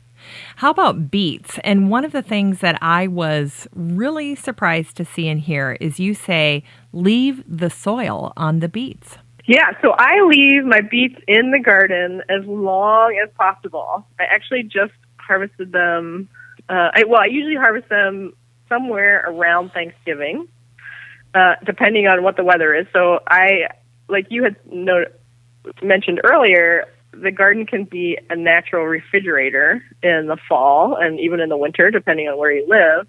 So I let my garden store my beets and my carrots. So beets and carrots are pretty similar in the way that you store them. So I let them grow in the garden as long as possible. I always plant a big fall crop of both of those things. And I will usually harvest them. You want to harvest them before the ground freezes. So I harvest mine usually around Thanksgiving. And then I cut off the tops of the beets. I leave the soil on. I try to brush off as much as possible. And then I pack them into plastic bags, usually just plastic handled bags or any kind of plastic bag that I have laying around. And then I tuck them in the back of my fridge. And then I'll take out, whenever I need beets or carrots, I'll take out a bunch and I'll wash them as I use them. And this is because a lot of vegetables have a waxy protective cuticle on them that helps them store. And if you were going to wash all your beets and carrots as soon as you harvested them, sometimes you start to wash off some of that natural protective layer. And so in order to help them store longer, I just wash them as I go. So sometimes I'll just wash a whole bunch and then we'll eat them for the next few weeks. Sometimes I'll just wash however many I need for the recipe. But yeah, I just leave them in my fridge. We've had beets and carrots store easily until next May, June. Actually, last summer I found a couple beets that got lost in the fridge that we had stored from the previous winter. So that was July. I probably harvested them in November, and they were still fine. I could have used them. They store for a very, very long time. And those are two of my most favorite things to store because we eat a lot of carrots, and we don't eat quite as many beets, but I have some good recipes I like to use roasted beets for. And yeah, I never buy beets or carrots from the grocery store ever. We always just eat through our own. Although actually sometimes we eat through all our carrots, and there's a local farm that sells them at our food co-op. So sometimes we'll by April or May, we'll be out of our carrots. We'll have to buy some carrots until our summer crop is ready to be harvested. So yeah, those are both extremely easy. Okay, how about celery? You say in your book, most garden-grown celery is tougher than grocery store varieties, so it's best used for soups and stews. How do you preserve celery? Yeah, so depending on where you live, but certainly in Wisconsin, the celery that we grow is usually a little bit more tough. So I just take each spear of celery and I just chop it up and then just put it in a jar and throw it in the freezer. So we mostly use it. Actually, last night my husband came in and said, "Where's the celery? Because I need it for soup." And we had to dig through the freezer to try to find it. But in the past, I used to just skip. We don't really eat that much celery in our house, so I would just skip. If a recipe said celery, I would just skip that ingredient. Until one day I went to the farmer's market and I saw someone selling celery, and I thought, oh, we can grow that here. I'll just grow my own. So yeah, it's really easy. You can just chop it up and freeze it raw in a jar or in a plastic bag or plastic container, whatever container you want to use. Do you grow lovage by any chance? I never have, actually. Do you have it in your garden? I do. I got it from the Ramsey County Garden Club plant sale, which is the oldest garden club in Minnesota. And I love to get plants from these garden club plant sales because you get to talk to the grower. And this one gentleman said, here, you can buy this. You won't be able to probably find it in too many nurseries around here, but it's in the celery family. And I remember when I was talking to Deborah Madison, she loves to cook with lovage, and it does have a very light celery flavor. So, in fact, when I do sensory tours through my garden, I'll often come to this lovage plant, and mine grows over 6 feet tall. It's very tall. So put it in the back of your garden, and you might need to stake it. And it will spread, so heads up. But it's really an interesting plant, and I'll always take a leaf off and then hand it to people and say, what do you think this is? And it blows their mind because they know that smell. They know what celery smells like, but they're not expecting it to be in this massively tall plant. And then I think it's very easy to cook with, and I do use it as a celery substitute. So there's something else you can add, Megan, to your 2017 garden is try growing some cabbage. Yeah, there you go. I will. I like to try a couple new things every year, so I'll put that on my list of things to try. Yes, and hey, if you're in Minnesota next summer, you stop by and I'll give you a big section of it so you can just go start your own little lovage farm there. So, cool. One thing I was so happy to see is that you have chard in your guide here. Yeah, and I do have chard, and to be honest, I actually like kale more than I like chard. So chard is one of the vegetables that I only grow sometimes. So I have some vegetables that are on like a 2 or 3 or 4 year rotation, and I will admit that chard is on there. I always grow kale, but I don't always grow chard. But they're both pretty similar. You can freeze both raw. Both of them, you can just take the stem out, and certainly chard, the stem is much more tasty than the than the stem of kale. So you could even freeze both of them together or freeze them separately, because I know sometimes when you cook them, you kind of cook the stem first and then the leaves. But you can freeze both of them raw, and I just pack them into Ziploc bags. I just pack as much as possible into a Ziploc bag and then shut it, throw it in the freezer. And I certainly freeze a lot more kale than I do chard, but they're both very similar. And then we'll use them in egg dishes, in stir fries, and basically anything you would use it fresh. I will often use, in any recipe that calls for cooked spinach, I will often use kale or chard instead, especially if I have it already frozen, because I like to eat my spinach fresh. I really don't like to cook it down because we like to eat salad, so I'll just use kale or chard instead of cooked spinach, and it tastes just as good, sometimes better actually, because cooked spinach isn't really, I don't find it to be that appetizing. All right, note to self. Substitute cooked spinach. I like that idea. How about garlic and garlic scapes? So garlic scapes, if anybody has not grown garlic, it's so fun to grow.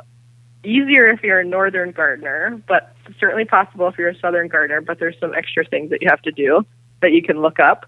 But you plant garlic in the fall. So I planted mine in early November, and then it survives the winter in the garden. Kind of, you can think about it similar to a tulip bulb or a daffodil bulb.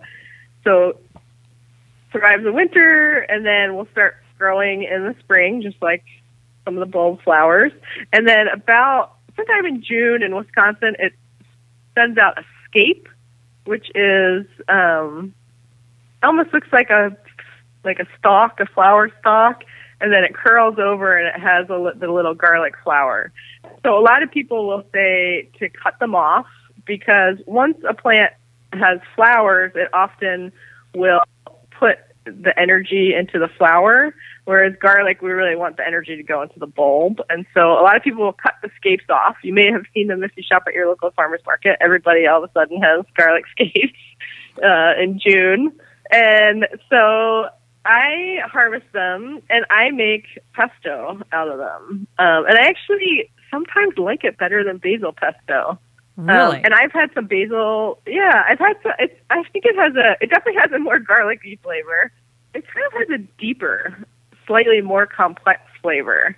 And you can mix other things in. Sometimes I'll put some basil in there. Sometimes I'll put some cilantro in with it. I'll put some kale in with it just to take down the garlic flavor. I really like garlic, but I don't mind that it's like a spicy pesto. So I will make a lot of pesto in June. That's sometimes the beginning of my food preserving season by making garlic scape pesto. So that's easy. You can also freeze the garlic scapes as well if you like to cook with them. And you make the pesto and you're freezing the pesto as well, right? Yeah, I'm freezing the pesto, again, just in jars. And then I'll also make basil pesto. And you can actually make pesto. My friend makes pesto. She always has cilantro pesto, parsley pesto, like you had said, the carrot top pesto. So there's lots of different things. You can mix a bunch of herbs together. You don't have to make just straight basil pesto or straight garlic scape pesto. You can mix lots of different things together and come up with your own recipe. But yeah, I'll make the pestos and I freeze them for use all year round. Perfect. Okay, and then I was going to say, this garlic scape pesto is from Bjorn Bergman. Is he a friend or did you get it out of a cookbook?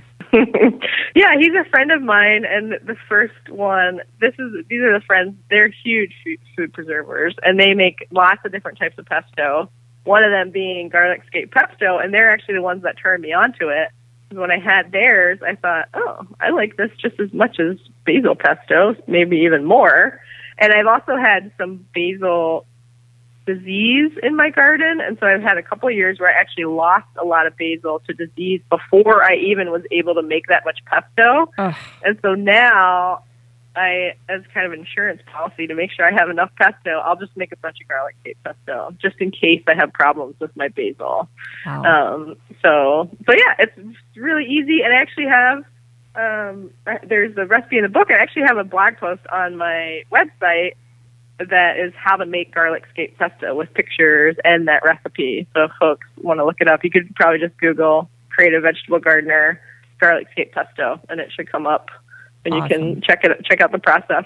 Awesome. Yes, I'll put a link to that in the show notes, but it really looks wonderful. How about leeks and onions? I know that we are really looking here at probably your favorite, right? Leeks, onions, garlic. Yeah, leeks not as much. I would put leeks in the same category as chard, that I grow them not every year, but on a rotation every few years. But onions and garlic, I always grow. Onions, you want to make, if you think you want to store them, you want to grow a storage variety. So I've had the best luck with just I start my own seeds, so I just start my own onion seeds. And I buy storage varieties because I know I want to try to store them. And then I harvest my onions. I cure them in my garage to kind of dry them out. Then I pack them into crates. I have some old flower bulb crates that I got from a local nursery. And then I put them in my basement. So I don't have a root cellar. I do have a basement that's on the cooler side. It's not finished, and so we don't really spend a lot of time heating it. So I've had really good luck in this house with onion storage, but my last house was a new house, so I had a pretty warm basement. Still was able to pretty easily store onions. I don't do anything special. I just try to put them in the darkest and coolest part of my basement. So if you have like a dark closet, or you have like an unfinished laundry room, or somewhere that tends to be cool and stays pretty dark. We've also covered our onions.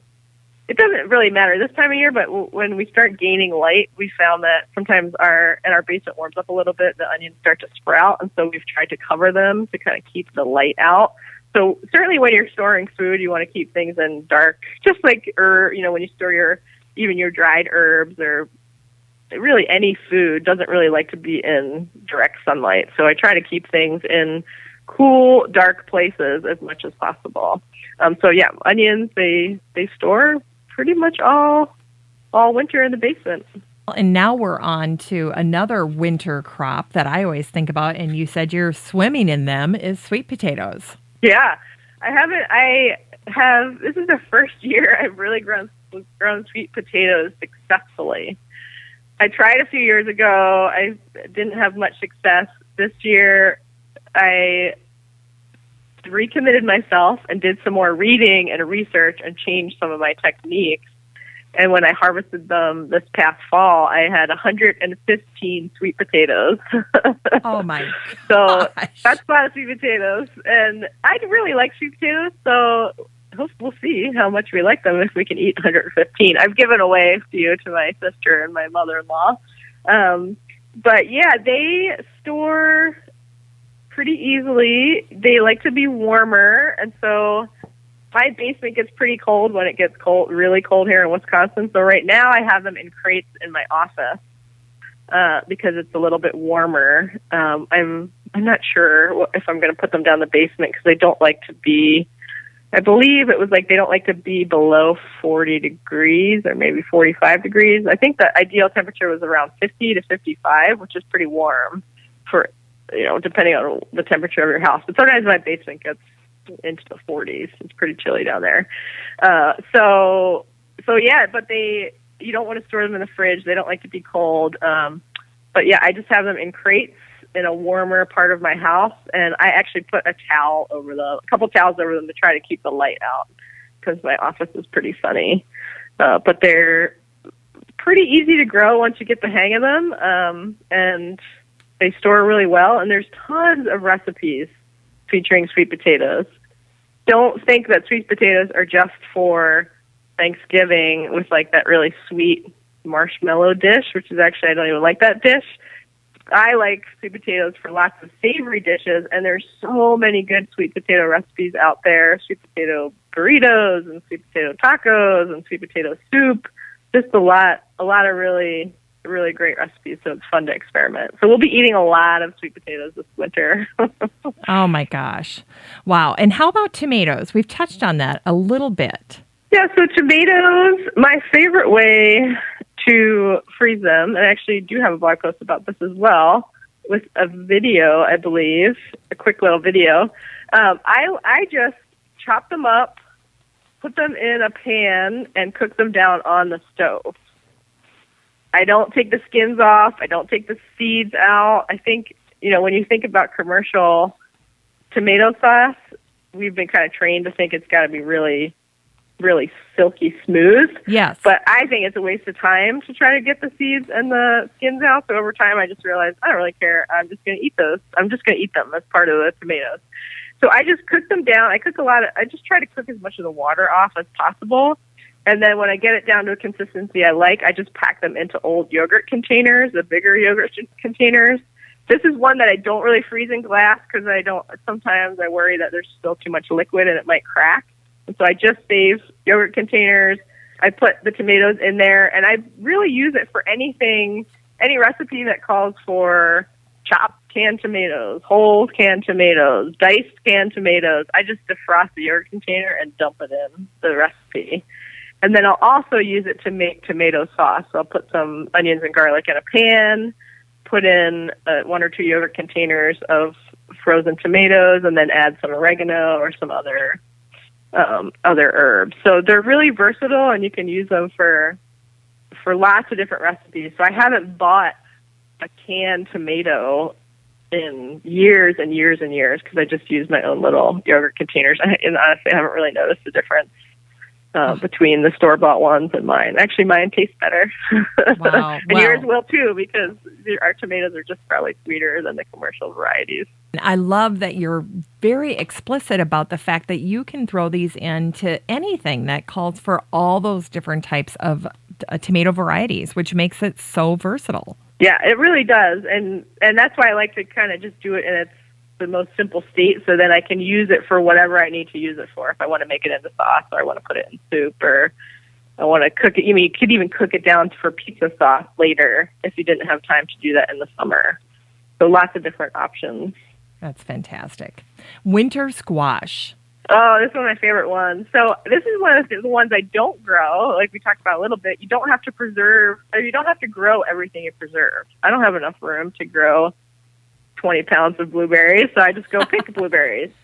I usually don't grow winter squash because it takes up a lot of room. And so I just go to the farmer's market in September, October, and everybody has winter squash. And I just buy, actually this time, a lot of times I'll bike to the farmer's market, but when I go for winter squash, I'll just take my car, I'll take a bunch of crates, I go around the farmer's market, and I buy a whole bunch of, I usually buy butternuts because I find it stores the best. But there are also some other less well-known varieties that store very well. I'll buy acorn, but I found that acorn doesn't store as long as butternut, so we'll eat the acorn first. Okay. But yeah, I usually buy, I think there are 12 butternut squash, and then I just put them in crates in my basement. I look for ones that don't have nicks on them as much as possible, so I look for ones that aren't really beat up, that their skin's pretty intact, and then I'll put them in crates, put them in my basement, and we eat butternut squash all winter long. My husband just used 2 last night to make a butternut squash soup for dinner. So, again, that's one thing that can be kind of expensive in the grocery store, especially if you shop for organic produce in the winter. So really, really easy to store, and you don't have to grow it. You can just go buy them at the farmer's market for, sometimes they're only $1 or $2 for a butternut squash. So you can get some great deals in the fall. Oh, you're always thinking. I love that. Now, tell us about fruit storage. You have 3 categories for fruit storage. The first is the berries. You call them blueberries, cranberries, raspberries, strawberries, and you also include rhubarb in this category. Yeah, so those are all things that really don't require a lot of processing. So the strawberries, I usually take off the little strawberry leaves, the cap. But the rest of them can pretty much just be frozen raw. Blueberries are so dry that, and it depends whether you're washing them first or not. So sometimes my husband always teases me because when things come out of my own garden, I don't always wash them. They're like, they just came out of the yard. They're not dirty. So it depends. If you're washing things, then you'll probably want to spread them out on a cookie sheet, put them in the freezer, and at least partially freeze them so they don't stick together into a big block.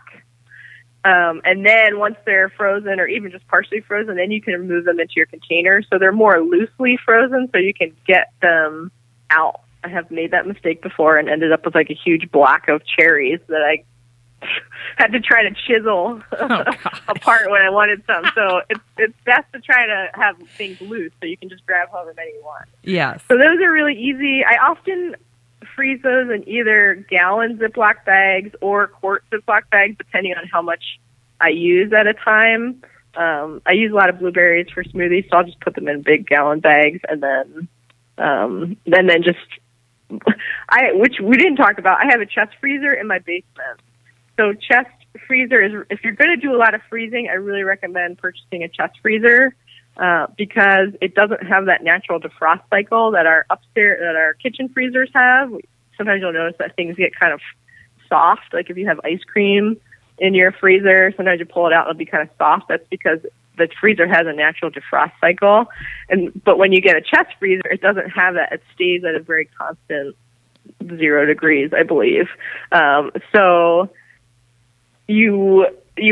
the food tends to degrade less over time. And so what I'll do is keep the majority of things in the basement freezer, and then I'll just move up a bag at a time into my upstairs freezer, because I do notice that they start to get a little bit more freezer burnt, and then they're just don't look as good as they do when they're in the basement freezer. So I'll just, blueberries or raspberries, I'll just freeze them in sometimes just bigger bags because I use them pretty quickly, and then I'll just move them upstairs when I finish a bag. I'll just go and get a new one and bring it upstairs. Okay. And then how about apples, peaches, pears, and plums? You lump those together. Yeah, and some of those, it depends how you want to use them. So I actually froze peaches this year, and all I did was take out the pit and then I just sliced them because I just wanted to use them for smoothies. Sometimes you can make freezer jam. You can, if you like to use jam, but you don't really want to can. And sometimes if you don't want to use as much sugar, you don't want to use the pectin, you can cook down some of that fruit and make it into sauces or jams if you like to use it for pancakes or waffles. Again, it kind of goes back to what do you eat on a regular basis. If you like to make breakfast where you have pancakes or waffles, or you like to put some fruit sauce in your oatmeal in the morning, you can cook down a lot of those fruits and freeze them as sauces or jams. And then, peaches and apples, it really kind of same thing. You can freeze them with the skin on. Sometimes my mother-in-law sometimes would take the apple skins off because she wanted to use them in pies. So I think a lot of it depends on what your end result, like how you're going to use it. If you're just going to use peaches in a smoothie, it probably doesn't matter. You could just cut them in half if you wanted to and just take out the pit. But you want to make sure that you're. It's definitely easier to get off the leaves or take out the pit, or if you want to take off the skin. All those things are easier to do before you end up freezing them. So just prepare them in the way that makes them the easiest to use when you're ready to use them, would be my suggestion. Okay. And then how about cherries? You separate this from the other fruits that you preserve. Well, cherries are difficult because you really have to pit them. And pitting takes a lot of work. We had an amazing cherry year here in Madison 2 years ago. So much so that people couldn't even pick all the cherries that they had. And now most people in Madison grow sour cherries. And so my friend and I went around, and she'll knock on people's doors and ask if she can pick their cherries, and most people will say, "Oh yes, please," because people had just tens of thousands on their trees. Gosh. So we went and we picked tons of cherries, and I pitted a lot of them, but I got tired of pitting, and so then I was like, I'm just going to freeze the rest of the pits in them, and I'll deal with it later. And that was not a good idea because it's really hard to deal with them later if they still have pits in them. And I actually still have a couple bags in the freezer, and I was trying to convince my friend that they should take them and just try to figure out how to get the pits out. So cherries you definitely want to get the pits out. I have frozen that. Again, I kind of use them for smoothies. I actually have a couple recipes I like that have cherries in them. And so what I did, they kind of turn to mush by the time you get all the pits out. And so I actually have packed them in ice cube trays. So it's almost like a cherry mash. And I just kind of stick it in the ice cube trays and freeze it, and then crack the ice cubes into Ziploc bags. And then you could use them for smoothies, you could use them for sauce, you could use them for baked goods if you wanted to. Oh, I see. If you wanted them to be more loose, you could probably try to spread them out on a cookie sheet. If you thought you wanted to have them more be like individual cherries, say if you wanted to use them for scones or baking, you might want them to be a little bit looser, so you could just try to spread them out and freeze them. Okay. So I was going to ask you, and then I almost forgot, how do you prepare your squash, your winter squash? Because this is something that people seem to have endless ways to cook it. Do you have an easy way that you like to cook your winter squash? Well, I definitely like soup. My husband made a curried butternut squash apple soup last night, actually, for dinner. And so that's pretty easy and always good. We've used I've made butternut squash tacos. What else? There's a roasted pumpkin salad. Well, it's called roasted pumpkin salad, but a lot of times when there's a recipe that has pumpkin, I'll just use butternut squash instead. So that's it's a wild rice. It's wild rice, and then you roast the squash in cubes, and then you make this cilantro tahini or cilantro sunflower seed sauce, which is really good. That's actually one of our all-time favorite dishes that we'll bring sometimes to potlucks and holidays. And then, how else do we like it? Actually, we didn't do this, but we were looking this past Thanksgiving.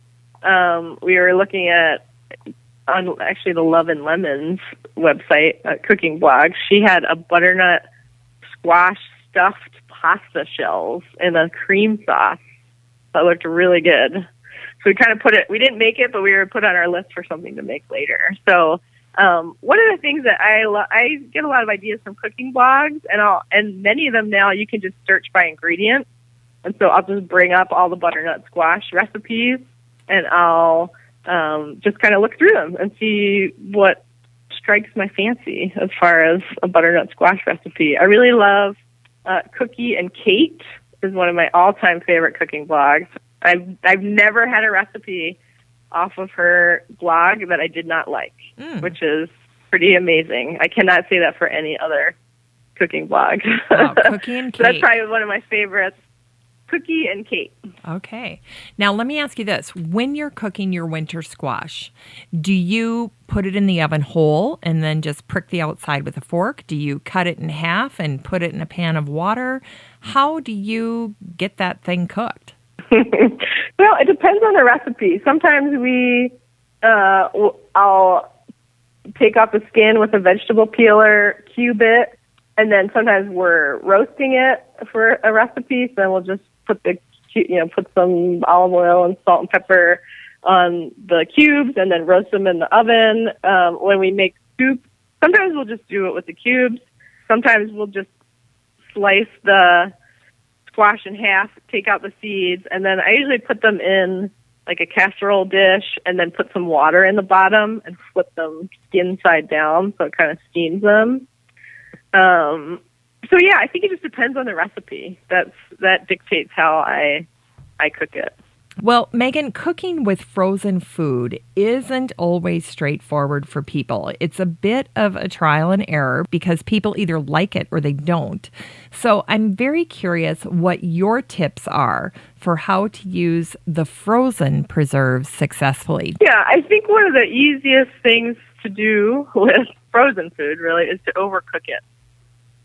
So it's important to remember that it's already either potentially partially cooked if you steamed it or blanched it before you froze it, or even the freezing process kind of breaks down the cells of the vegetable. So even when you thaw it, it doesn't have the texture of, say broccoli. It doesn't have the texture of a fresh broccoli head. It almost feels like it was already cooked, or the freezing process kind of breaks things down. So one thing I've learned over the years is it's really easy to overcook it. So you have to be careful that you're not adding it to a recipe at the same time you would it if it was raw.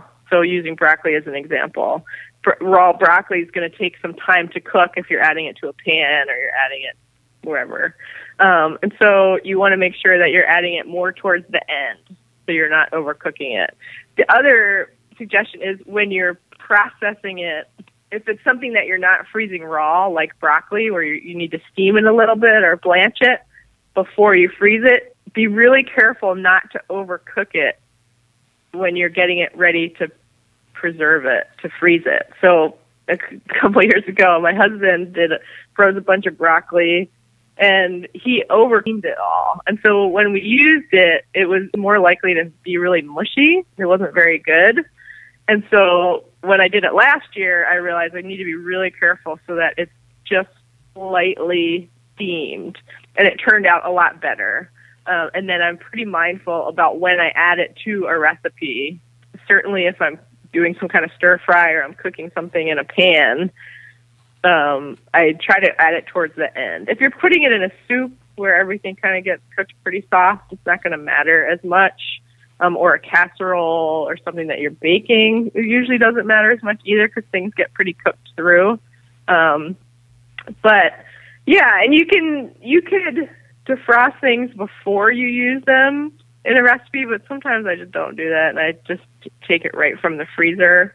I will say, it's funny, when I preserve my own food, it doesn't feel the same as buying frozen vegetables from the grocery store. I never buy frozen vegetables from the grocery store, but I do use a lot of my own frozen vegetables. So it's kind of funny in that way, but it feels different for some reason because I know where it came from. I know that it came from my garden, and I know that I harvested it at the peak of flavor, and I took care in preserving it.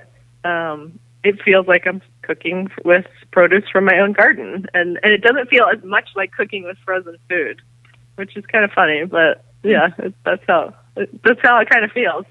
Well, and maybe there's something to that, whether it's in the water content or maybe even just the variety, because of course you're picking probably more flavorful varieties than you might find in the grocery store. Yeah, I think that's probably true, because even if you think about some of the things that you buy fresh from the grocery store, often just don't have the taste of what things that you're growing in your own garden. And I think part of that is a lot of the commercial varieties are bred for characteristics other than taste. Yeah. So they're bred for uniformity, or they're bred for being able to be transported, or maybe some of the frozen food. Probably uniformity is pretty big for frozen food, because you want everything to be kind of the same so that they can freeze it easily. So, yeah, and in our home gardens, we're often growing, we don't care about those things as much, and we're growing things for taste. Yeah. Sometimes more than anything else. Yeah. And not looking for something that's more bland. We're looking for things with more flavor. And I had this wonderful conversation with Joel Karsten, the author of Straw Bale Gardens, and also Deborah Madison, the author of Vegetable Literacy, had remarked to me how disheartening it can be to be standing in the produce section of a grocery store and seeing how critical people can be of fruits and vegetables when they're at the grocery store, because they're looking for perfection. And the difference is if you're growing it in the garden, and I have vivid memories of doing this with my grandmother, you wouldn't look at a strawberry with a blemish on it and say, oh, well, we're going to throw that out. No, you just cut that part off and you'd keep using it. And again, it's that pride element in growing your own food, that it doesn't have to be perfect, but it does have to be good. It does have to taste good. And so there's just that missing element, that pride element when you're shopping in the grocery store, because there's no pride in buying a bag of frozen blueberries from the grocery store in the same way that there is of, hey, I picked 25 pounds of blueberries for my smoothies and then I preserve them all. There's just that little missing element there. Yeah, I think that's a good point. And I also, every time I use those blueberries, I flash back to the day I went picking in the evening, in a beautiful July evening, into the country with one of my friends. We chatted the whole time. She helped me pick some of my blueberries. And so when I use those blueberries, I often flash onto that evening. And it was such a beautiful, perfect summer evening. And that's like part of that little extra joy and pleasure that you get from, even if you don't grow it yourself, but you went and picked it yourself in this beautiful location with a friend. And it's like I get a little snippet of that every time I take a cup and put it in my smoothie. I just think about that scene. And you don't get that when you buy a bag of frozen blueberries from the grocery store, like you said. Unless you got your blueberries for like free or something, if there was some BOGO deal, then you might think about it a little differently. But for the most part, it's not conjuring anything other than, the meal that you're about to make. Well, I have to say, you have a tremendous call to action at the end of your book. I just loved it. And I thought, to me, it really felt so local. It felt like I was sitting in a class in my neighborhood in lovely Maple Grove. The ending of your book feels so intimate because you are challenging your students with something that I think so many people would never dare to do, and you're doing it.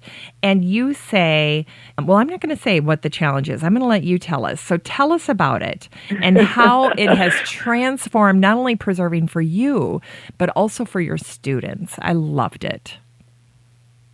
Well, I often give this challenge. I give it in the book, and I also teach a lot of classes and speak at conferences around my region. So I'll often give it the challenge at the end is to pick one thing and grow everything that you may need of that thing for a whole year. So, for example, and I often say garlic is an easy one to start with. So it's pretty easy to plant garlic, especially if you live in a northern climate, and depending on how much you use, you could potentially grow all that you need so that you never have to buy any garlic from a different source. Pesto would also be a very easy one. If you find yourself buying pesto, you could easily grow enough basil to make enough pesto for the whole year so that you never buy any from the grocery store. And it's just a challenge of self-sufficiency. And I by no means do I grow everything that I eat. And I actually think that when you start growing your own food, you appreciate vegetables and all the hard work that goes into them, and so you're often more likely to go to the farmer's market. I still go to the farmer's market in my town because I love to support farmers and I love to see what people are growing, and I can't grow everything that I eat. And so I don't know that it's realistic for most of us to think that we're going to be able to grow and preserve everything that we need, but it is an interesting feeling to be self-sufficient in one or more vegetables. There are some things that I never buy from anybody else and I never buy from the grocery store. And it's just kind of a special feeling to know that you can rely on yourself and your own garden for at least a small portion of your food needs. And I think that's pretty unique in nowadays where many of us, and I didn't know until I started gardening where food came from or what season. I didn't even know there were seasons of food until I was a gardener. So I think in a time when certainly a lot of Americans are very disconnected from where food comes from, to be able to produce your own food and even produce some of your own food that everything you eat comes from your own garden in certain categories it's a pretty great accomplishment, and it's a very special feeling for sure. So that's my challenge to gardeners that I come across. So certainly gardeners and listeners of your show to for 2017, try to pick one, or if you already do it, maybe try to add a few more things to your list where you grow everything that you might need in some certain vegetable categories, and give yourself that challenge when you're planting your garden and planting in the spring and preserving in the summer. Well, I absolutely loved it, and I love the way you phrased it in the book at the very end. You have the reader of the book, you leave a space for them to write their own comment here, but you give them the sentence starter and you say, I am going to attempt the amazing feat of providing my household with all of our, and then there's a blank, whether it's beets or oregano or basil, what have you, this year. I loved that. That's a wonderful, wonderful way to end your book. Now, I can't close the show without having you highlight some of your recipes, because you have some pretty tremendous recipes in the book and on your website. And I'm wondering if you could pick out one or two and then virtually cook them with us. Pretend we're standing there beside you and let's cook them together. Sure, that's a great idea. So I know that on the kale page, one of my all-time favorite recipes, probably the one that we cook the most, is one that's called Joyous Kale. And I originally learned it at a farm that I worked on, and have since over time kind of adapted it to almost a different kind of recipe. But it's a kale recipe with a tahini sauce, and it's so good, especially if you don't like kale. I have served this dish to many different people that say they don't like kale and they like this dish. So that dish, like many dishes that I cook, most dishes, I start with some onions and garlic in the pan. So first I'll go down the basement. I usually have a bowl in our kitchen of some garlic and onions, but if I don't have any, I'll go down to the basement, get some of my storage onions and garlic, cook them up in a pan, saute them in a pan. I'll also get couple quart bags of frozen kale, or if I have it fresh from my garden, certainly that's my first choice. But let's say it's winter and I'm cooking it. What do you saute your onions and garlic with? Usually olive oil, unless sometimes I'll do coconut oil, but not for this recipe. Depends on the recipe, but usually in some olive oil. And then while that's kind of sauteing, I'll make the sauce for the kale. So it's olive oil, some tamari or soy sauce, tahini, and lemon juice mixed together.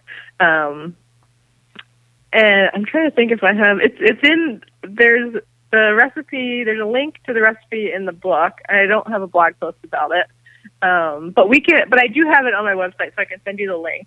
And then I also toast some sesame seeds usually to go on top.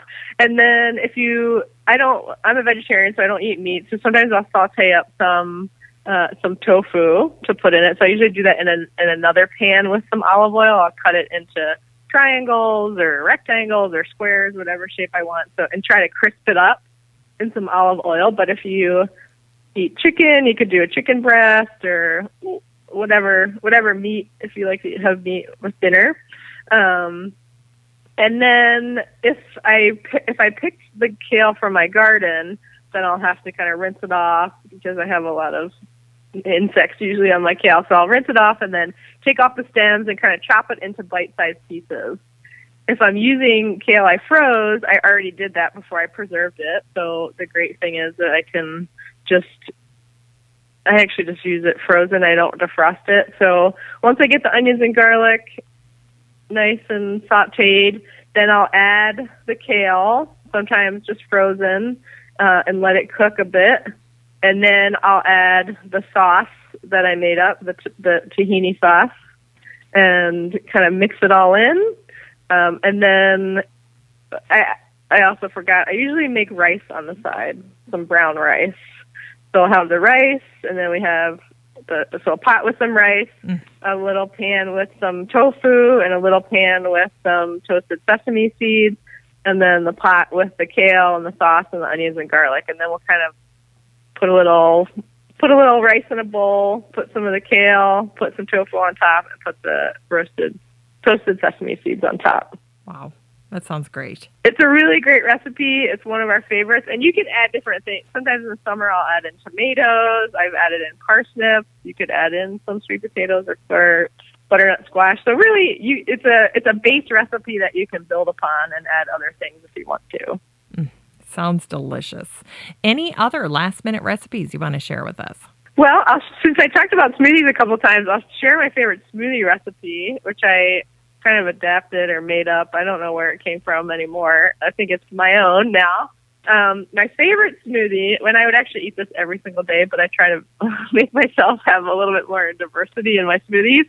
But I usually have a cup of blueberries, a half of cup of raspberries, a cup of almond milk, and then a handful of spinach. So most of the year I can get some spinach from my garden. Sometimes I freeze spinach so that I can have it for my smoothie. So either I get a handful of frozen spinach or I go out into my garden and get some spinach, throw that in.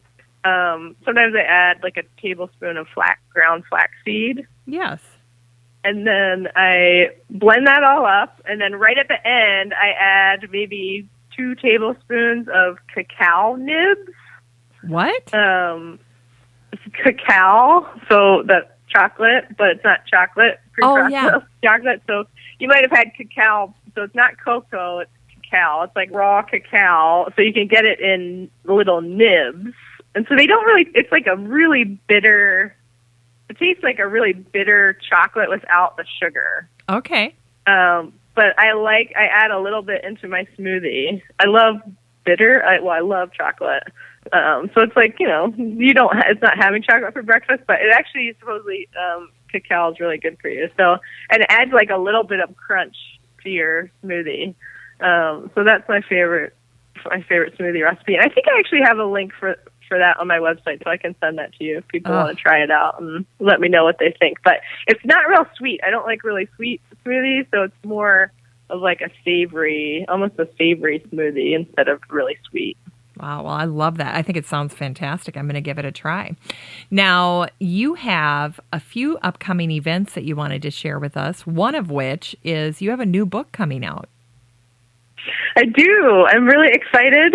It's a garden planning workbook. So helping people, so the most successful gardeners I know are people who give some thought to their garden before the season starts. They don't wait until the first sunny day and then rush out to their garden and start planting things. They're prepared for when the season starts. And I'm a minimalist, and I like things to be simple, so it's not this big, complicated, it's not creating this big, complicated plan. It's some of the things that we talked about today, like thinking strategically about your garden, looking at your lifestyle and your eating habits, understanding the different vegetables and how much food they produce, how long you can harvest, how long they take to grow, so that you can make some smart decisions about what you want to grow this season. And then I help you figure out, I make variety suggestions, and it walks you through the process of planning your garden for a successful season, step by step, but kind of in a simple, fun way. And even more so than super easy food preserving, there's going to be worksheets that you can fill out. And so it's really coming up with a personalized plan. So it's not me telling you what you should grow in your garden. It's me helping you figure out what you want to grow in your garden and how to plan for that. And so it's very, very personal. I'm really excited about it right now. So as a graphics designer, is getting designed. So it's going to be really pretty. I actually I think I'm a big cook, and I think cookbooks and cooking blogs are very beautiful. And I think there's some room in the gardening book industry to have beautiful books about vegetable gardening that are also instructive. So it's not a coffee table book. It's a book that you're going to use, but I also want it to be really beautiful. So there'll be a lot of pretty photographs, and the design will be really beautiful as well. I'm looking forward to it. That is a really great point, though. We can learn a little bit from the cookbook industry.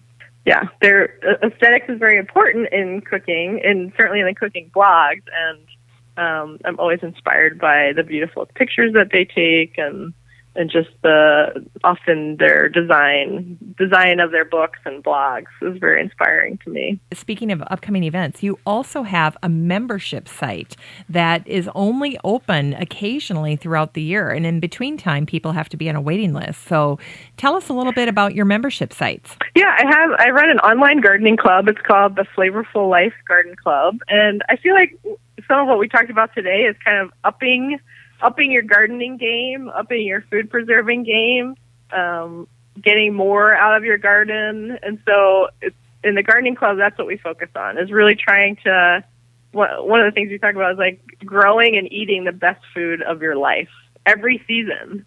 And so it's a lot about education. It's also a lot about community. Each season we have a master class. So I shoot the videos in my garden, and then sometimes in the winter in my house. But I show a lot. So a lot of things are happening in my garden. I show you how to do things.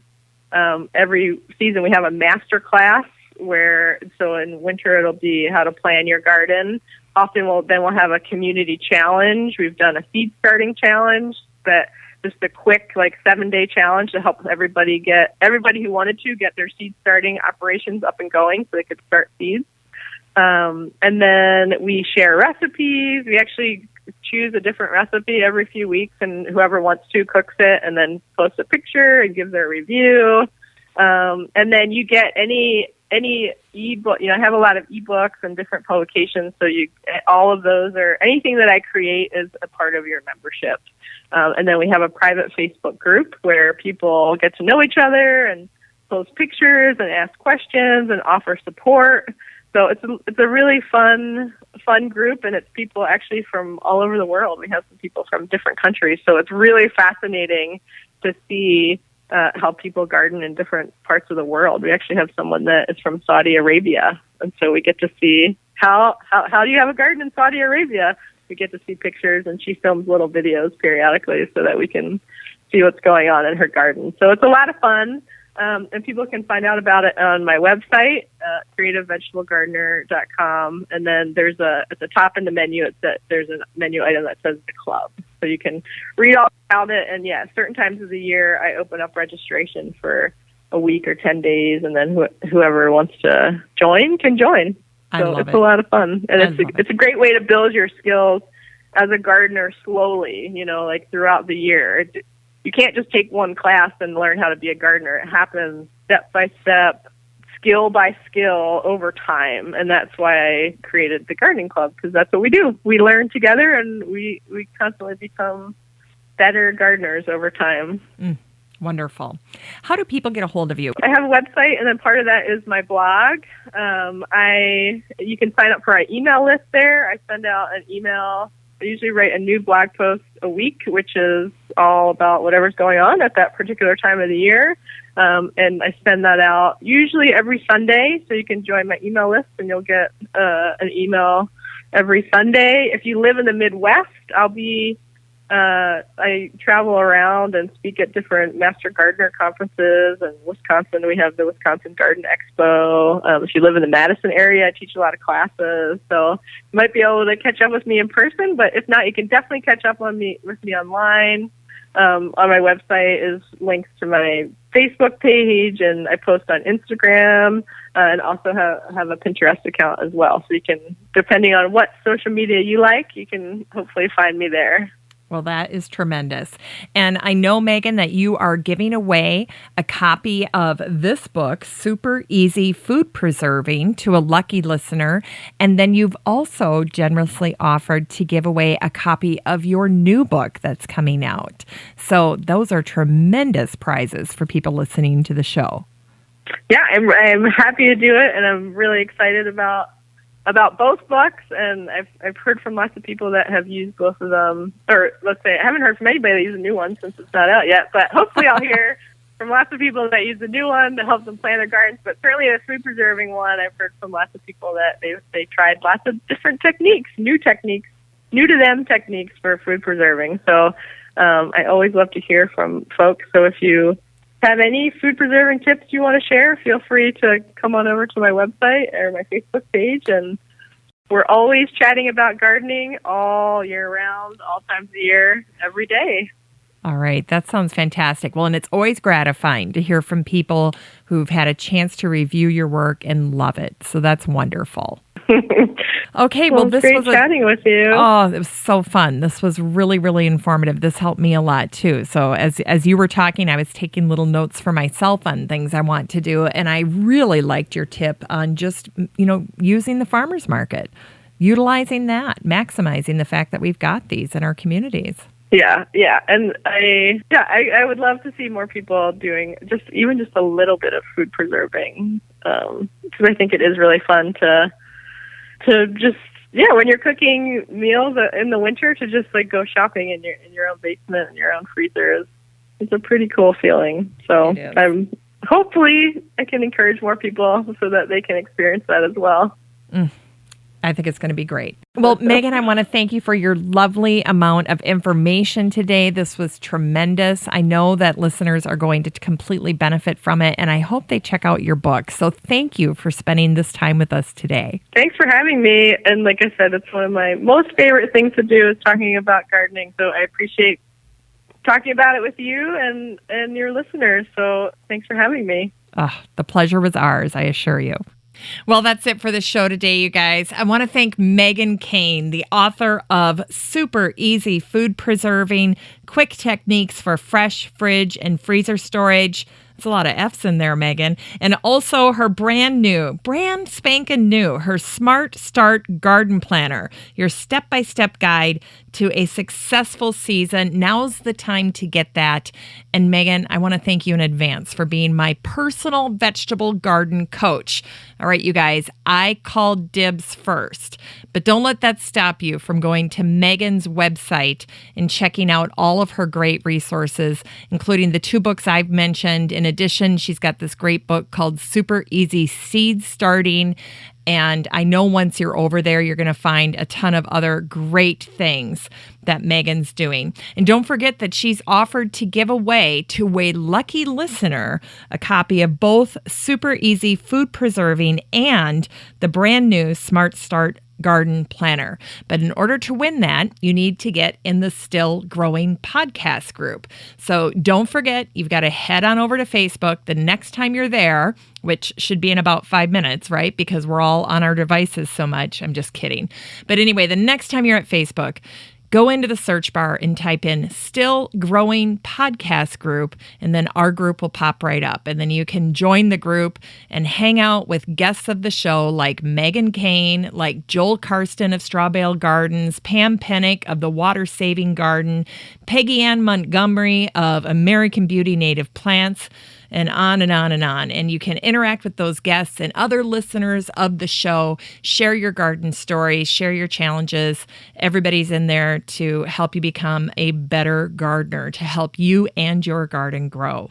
And if you're interested in being part of my listener advisory board, the group of folks that I'm going to be connecting with on a weekly basis to get feedback for the show and ideas for upcoming guests and so forth, it's your chance to see what goes on behind the scenes producing the Still Growing podcast. So if you want to have a say and you want to influence a little bit some of the things that happen on the show, that's the place to do it. So I hope to see you in the Still Growing podcast group this week. Well, I want to make sure that I thank my team at Podfly Productions for helping me put the show together. David Myers, my editor, my copywriter, Ayn Kadena, and my project manager, David Gregerson. Just a reminder that I'll have all of the generous information that Megan shared on the show today in the show notes over at my website, 6footmama.com. That's the number 6, FTMAMA.com. And that website is the home of the Still Growing podcast. And you'll find an archive of all of the episodes at 6footmama.com. Well, you guys, before I close the show, I just want to share with you that I talked to my mom today, and she reminded me that daylight savings is coming up on Sunday, March 12th. So think about it. We're getting closer. We're going to be back in the garden in no time. I hope you have a little sunshine in your week. Have a great week, everyone. Still Growing with Jennifer